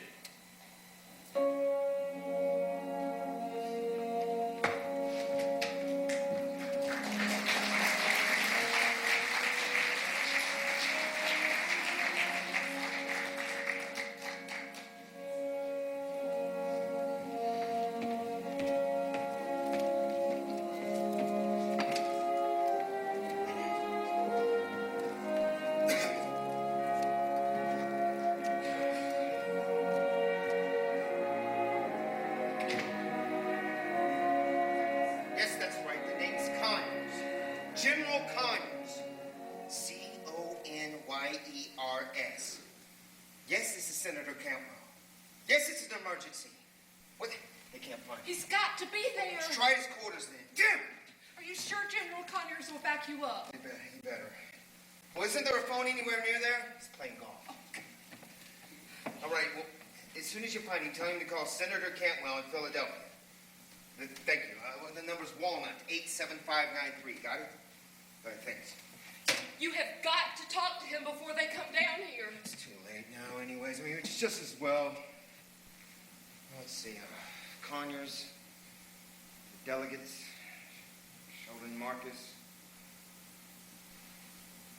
That's right. Sheldon Marcus. Joe, I'm scared to death. Don't be. Come here, poor Mama Bear, and don't you worry. Papa Bear's not going to get shot down this close to the honey tree. I just don't understand how they can use such an awful thing, which is such a dirty lie, and everybody knew it was a lie, even at the time. I just hate politics. Conyers? No, Miss Russell, this is Senator Campbell. No, Bill's not here right now. That's awful. And you said he just collapsed? Yes, I'll tell Bill as soon as he gets here. Yes, he is a great guy.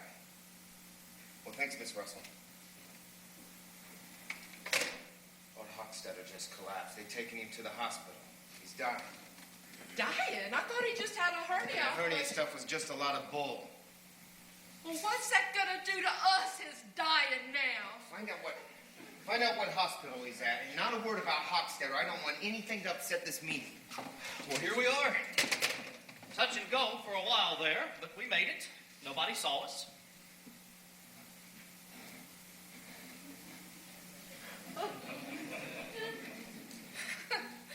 Will you look at that? I tell you, they look just like two wild animals in the zoo. Well, come on now, somebody say something. This is just politics, that's all. It's not like it's the end of the world or anything. Yet. I had a real nice visit with your wife, Mr. Russell. She's becoming quite the campaigner, isn't she? Can I get you something to drink? We've got just about everything. There's bourbon and the scotch and the... We don't want to drink, Mabel. Well, in that case, I believe we ought to make ourselves scarce, don't we? Just let me know when you're ready to go upstairs. Sheldon Marcus in the hotel? Yes. Could I see him? I'd like to ask him some questions in front of you, if it's all right. I'll bring him down. And have him waiting there.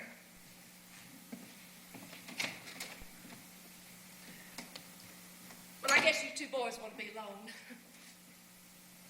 Now, you go easy on my Joe. He is the best husband that ever was. Ever.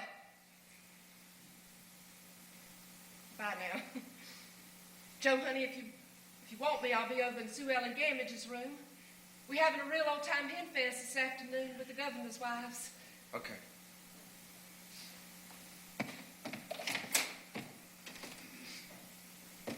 Well, Bill, here we are. At the main event, like they say. The main event. And here we stand, as Martin Luther said, and it is not safe to move. Who said what? Martin Luther said it is not safe to move. Luther was You don't need to tell me who Martin Luther was, Bill. I happen to be a Protestant. I'm a very religious kind of guy. And you don't have to tell me that, Joe. You really do think you're better than all of us, don't you? With your bad jokes and your admiration of a lot of bleeding heart fellow travelers and would-be intellectuals that don't mean a thing in this country. That's very good, Joe. Pure Cantwell, known as the multiple lie, or in this case, the multiple lie plus confused statement. For instance, you say I think I'm better than the You rest don't of them. deny? Excellent. Interrupt before the answer begins. That's vintage Cantwell. I don't want to hear your sophistry, your contempt, your deliberate refusal to Mr. answer. Chairman, Mr. Chairman, point of order. Oh, how are you going to keep them down in the Senate once they've been on TV? That's funny. That's very cute. I like that. You should have your own TV show. Well, thank you. I'm sure that you meant that as a compliment. Now, Joe, I came down here to try and convince you there are some things that in politics that a man cannot do. I've given you every opportunity, every chance in the last 2 days to back out of this race. And considering your medical history, it can be done so easily, so logically. All you have to do is claim exhaustion, fatigue, like the last time, and this nasty business would never come up and the party could unite behind its candidate. You? We take the election in November. Oh, you make it sound so simple, but it isn't. For one thing, you'll be sued for the theft of my case history. Bill. But that's not the point. Bill. What I want you to realize... Bill, it wasn't stolen. It was given to me unsolicited. Besides, sure your doctor wouldn't file suit if you asked him not to. And why would I ask him not to? Party unity. What's the point of smearing me when I'm the one that's got to get us into the White House? What makes you so certain you're going to be nominated? Because I expect you to withdraw. Because you got no choice. And then who else is there except me? You are amazing. I came down here with enough political nitroglycerin not only to knock you out of the race, but out of politics altogether. And you stand there and blandly tell me I'm the one to withdraw. I also promised to use you once I'm elected, and then that's a solemn promise, Bill. You can have any post in the cabinet you want, except in Secretary of State, where I'm already hung up with somebody else. Or you can go as our first ambassador to China. That's right. You'll be happy to know I'm considering Red China, though I won't make a big issue out of it until public opinion. Never defend, always attack. You're very good at this, Joe. I mean that. Another thing you want to know, since you've made such a point of it on your attacks on me, practically we are almost the same on every important issue. Only I'm less reckless than you. I believe in timing. I don't see anything to be gained by launching a policy just to have it shot down maybe for good because the climate wasn't right. And you call that leadership? Any ways of leading, Bill. The worst one's making brilliant speeches on the right side at the wrong time. I know how to wait. You are candid. And I am right. Because I was born to this. You weren't. I know in my bones how to do this thing. I know the people of this country because I'm one of them. I know how to maneuver, how to win. I knew from the time I won my first election I was going to be president. Nobody was going to stop me. Not even the brilliant, witty, aristocratic, intellectual William Russell, who has no more to do with the people of this country than I have to do with the Groton, Harvard, Wall Street set. Well, there's no immediate need to start a class war. I'm no better qualified to be president because I went to Harvard than you are because you worked your way through a state college. But as you probably know, there is a certain suspicion of the self-made man these days. People aren't as naive as you think. Any man who fights his way to the top is certainly to be admired, but the people often wonder, how exactly did he do it? And whom did he hurt along the way? The self-made man often makes himself from pieces of his victims. You are something of a Frankenstein monster, Joe, made from bits and pieces of Sicilian bandits and your political opponents, all assembled before our eyes on television. How I was made's not the question. What matters is I'm here. And you think your basic image has changed? It has. According to the Gallup poll, only 12% of the people remember there was a mafia hearing. I remember. The way the people remember Cantwell is the way I am now. Smooth, cautious, beyond That's right. Nobody's going to get any mileage out of my past, so let's get the solution business over with. Now, I'm going to question Sheldon Marcus now, and you're going to get the surprise of your life. Well, nothing you do ever surprises me, Joe. What I do, however, is beginning to surprise me. I never thought I'd bring up something like this against any man. It disgusts me. Oh, come on, Bill. Look, I certainly don't blame you. I'd certainly use it if I had it against me. Well, that's the point. You would. I wouldn't. I never thought I would. Then what are you doing down here, then? What do we got this joker Marcus standing by except to smear me as a homosexual? I never said you were. Then what are you doing down here if you don't think I am? Had you paused at any point in your offensive, I would have told you why I'm here and what I intend to do. I hope you realize you just admitted you do not believe these accusations against me, that you're openly confessing collusion. Shut up, Joe. Art Hochstetter was right when he said you're not very sensitive to people. You're so busy trying to win, you don't stop to figure out what it is you're winning. I'm only trying to stick to the issues at hand. I don't believe in indulging in personality. Oh, come off it, Joe. Now, I came down here to try and convince you to drop that nonsense against me, just as I mean to drop this nonsense against you. These things are irrelevant and dishonest, not to mention untrue. They cancel each other out. I wish you would join me in not engaging in personalities. I'll tear this up and send Sheldon Marcus back to where he came from if you'll drop that business against me. I see. You came here to make a deal with me. A deal? No, look, Bill, it makes perfect sense what you're doing. And I have no hard feelings. I mean that, so don't be apologetic. You have no feelings, I'd say. Yeah, perhaps you have too many. Perhaps you are too emotional.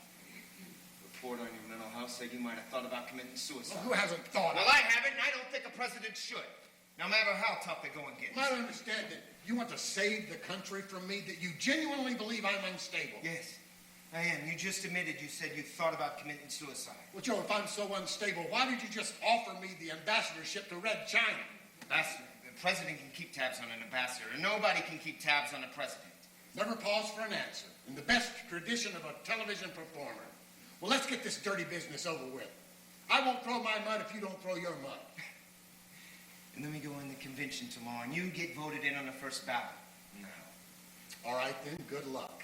And may the best man win. Assuming we don't knock each other off and the party. No, wait a minute, Bill. Wait a minute. Look, I realize we have to work something out, and I'm willing to be reasonable, only you've got to meet me. Stop it! Either we declare a moratorium on mud or we both let fly. Okay. Don, send Mr. Marcus in. Can I see that courtroom testimony?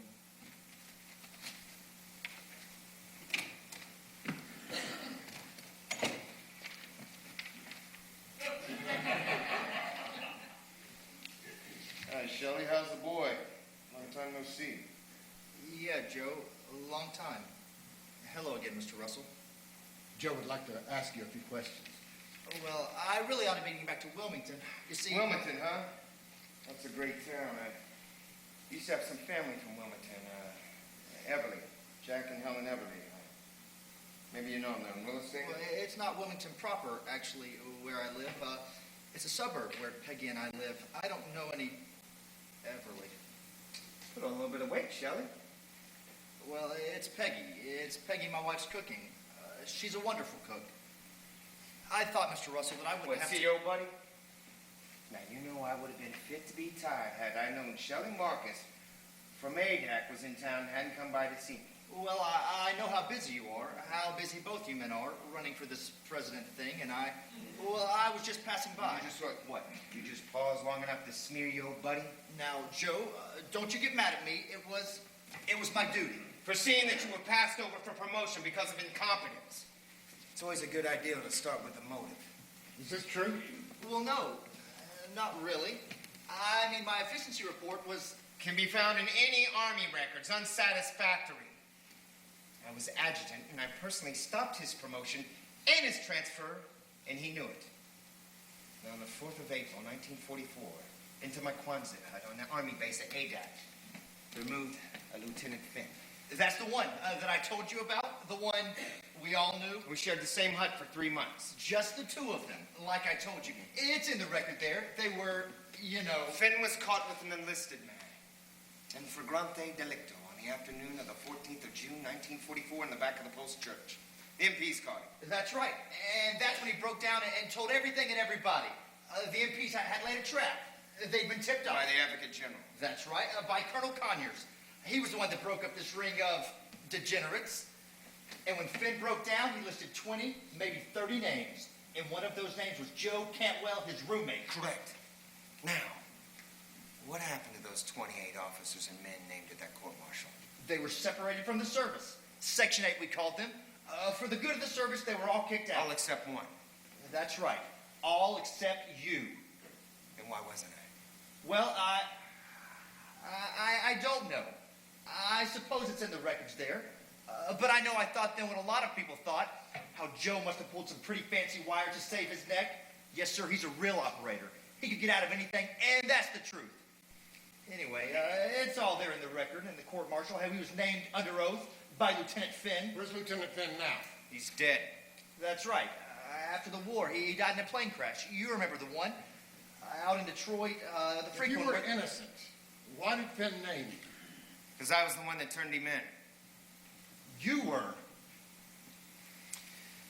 This clown wouldn't know, but I'm ashamed of you, Bill, for not doing your homework. For not checking with a certain colonel, now Major General, who's the Advocate General up there.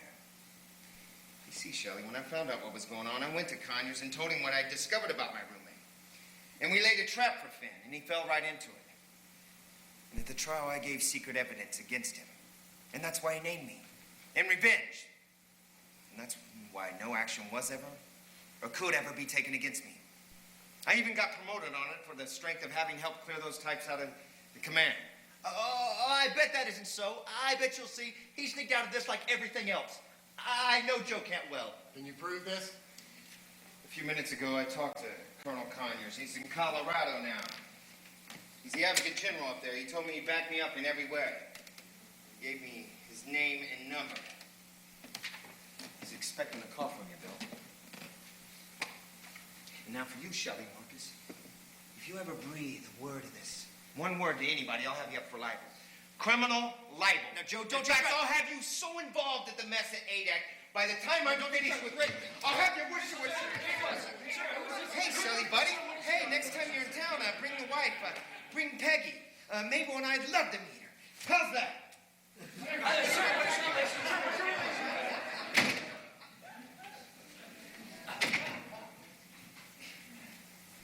Sorry to disappoint you, Bill, but this simply won't work.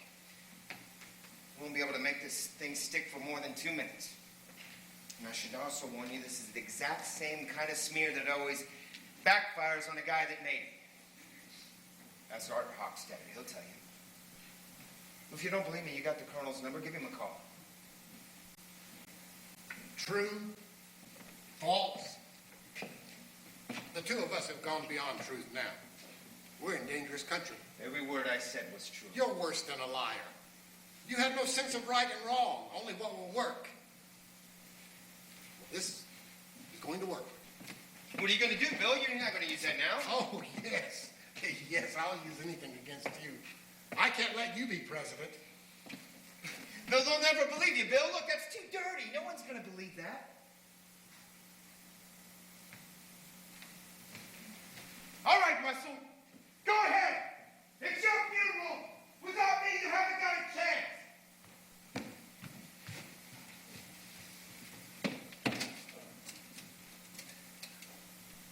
Send Don Blayton. And keep trying on that Colorado call.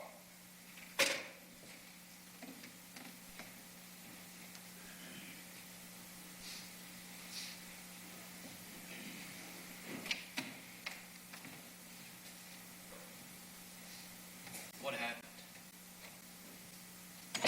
Joe, where's Russell? Joe. Hey, Joe.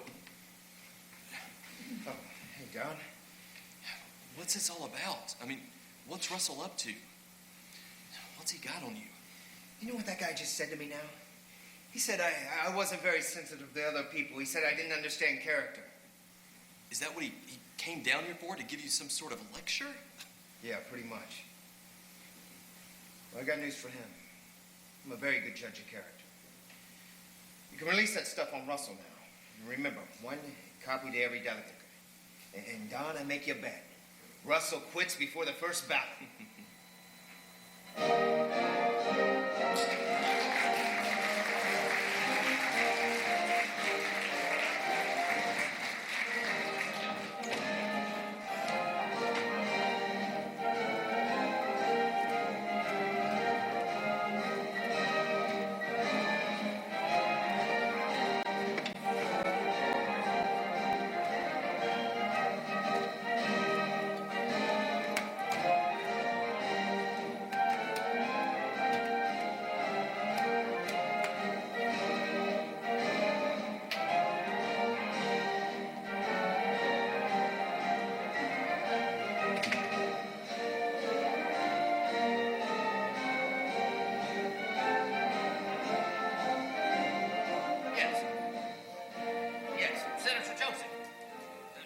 He's not back yet.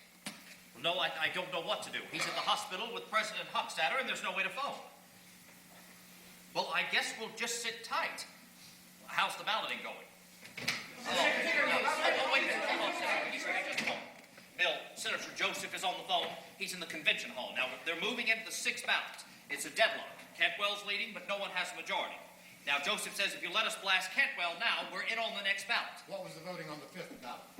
Cantwell, 474, Russell, 386, Merwin, 214. All the favorite sons are gone, and no one's budging yet. But what about Merwin? If I could get his 214 votes. Well, you'd win, but Merwin's sitting tight. Joseph is trying to reach him now to see if he'll take on a second spot with you. Cantwell must be trying the same thing. Well, Merwin is obviously holding out for the best possible terms. He's showing unexpected character, isn't he? Bill, you have to make up your minds. You have to let our boys get that stuff on Cantwell to the delegates. Now, we'll take a recess before the 7th ballot. To wait. But, Bill, we can't wait. I said wait, Dick. Hold it. Bill, what is wrong with you? We've lost a night and a day, but one word from you, and we can still wreck Joe Cantwell. I know.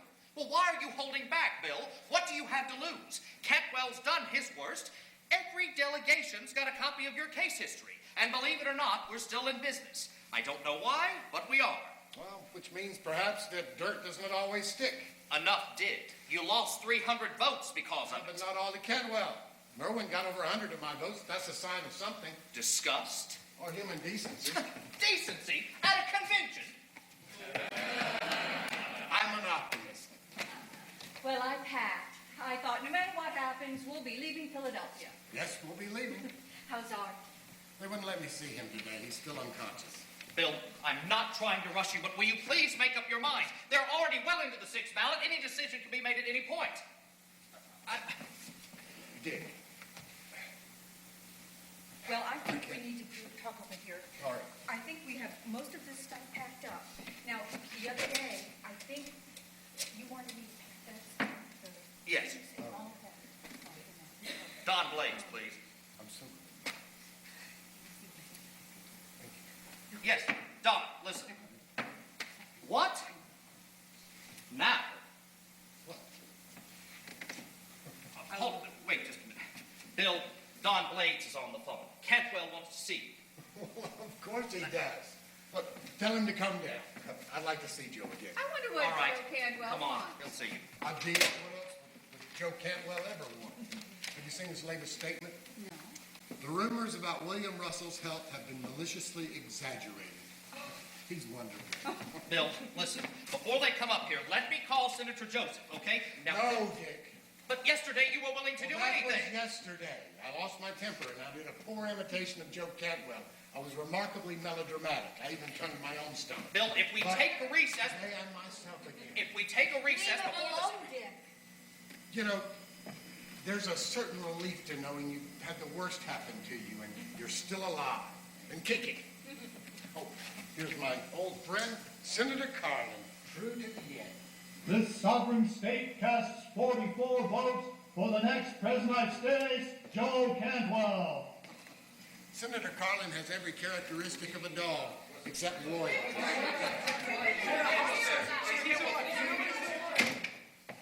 Gentlemen. Hello, Bill. Hi, Joe. Quite a surprise you coming here like this. Hi, Miss Russell. I'm Joe Cantwell. I don't think we've met. How do you do? I believe we talked on the phone. Sit down, Joe. Now, Bill, the way I see this... You'd be busy working on your acceptance speech. Yes. Or is it already written?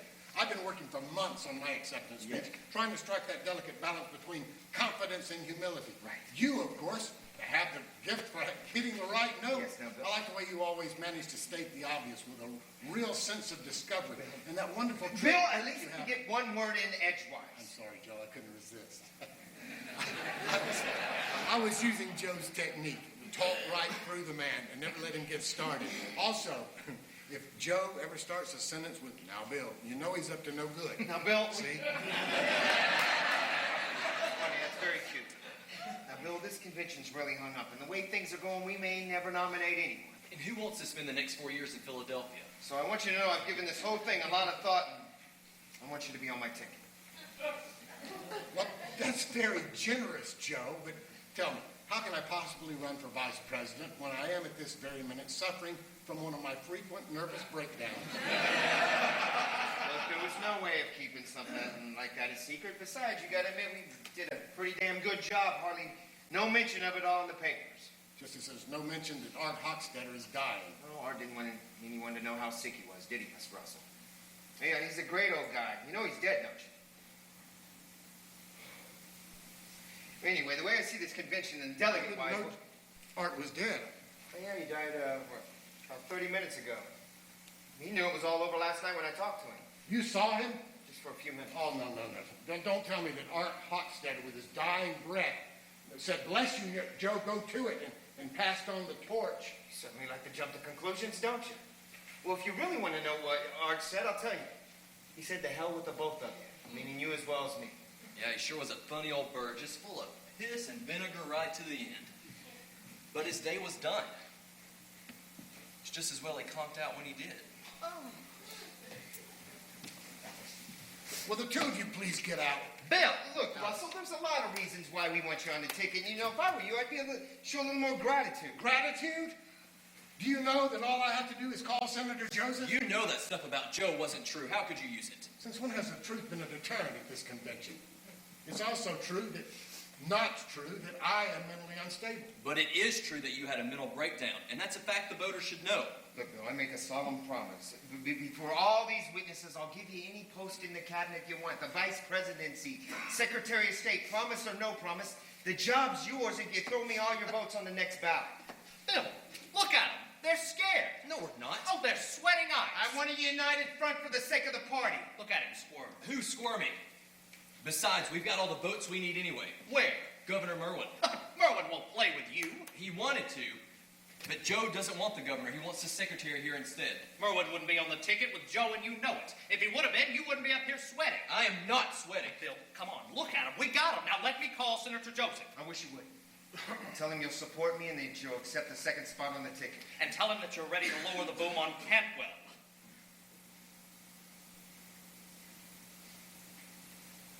All right, call him.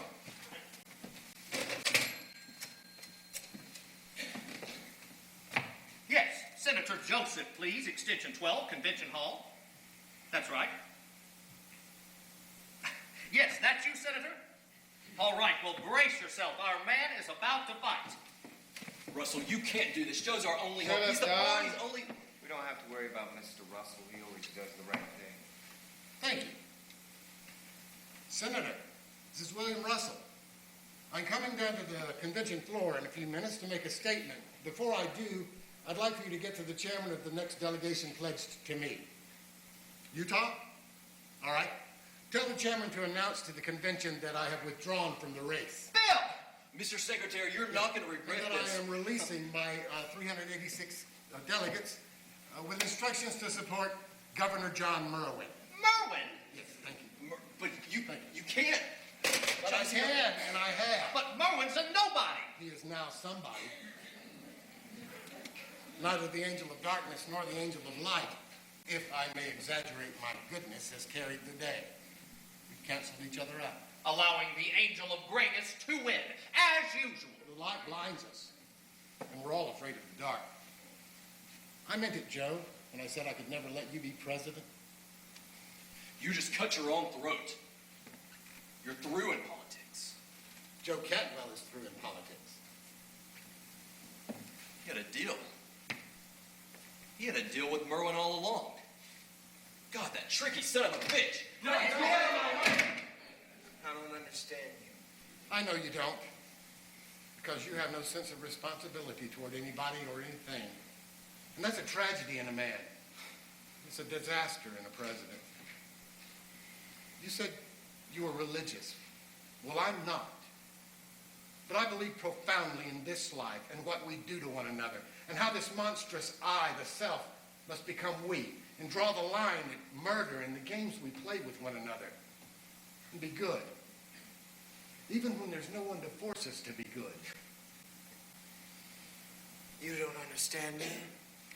You don't understand politics. You don't understand this country and the way it is and the way we are. You are a fool.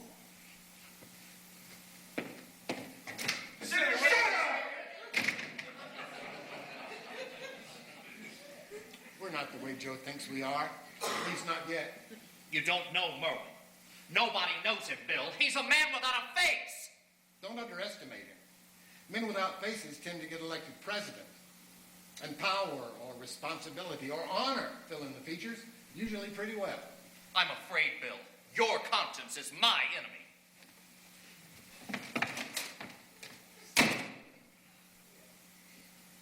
Well, everyone hustled except Russell. Oh, here comes Utah.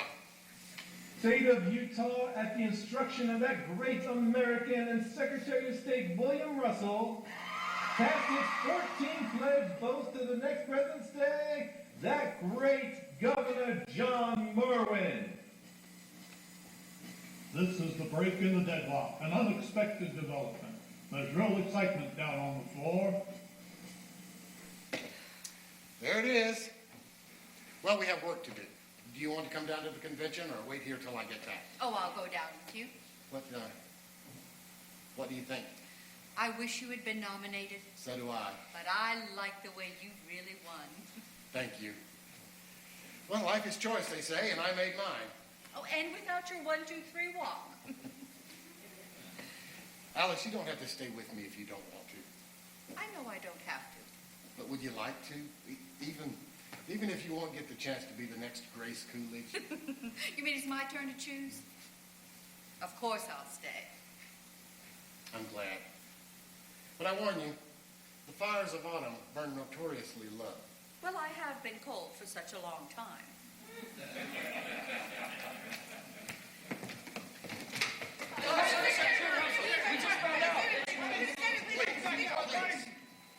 You may say that I think Governor John Merwin will make a fine candidate, and I will do everything possible to help him and the party.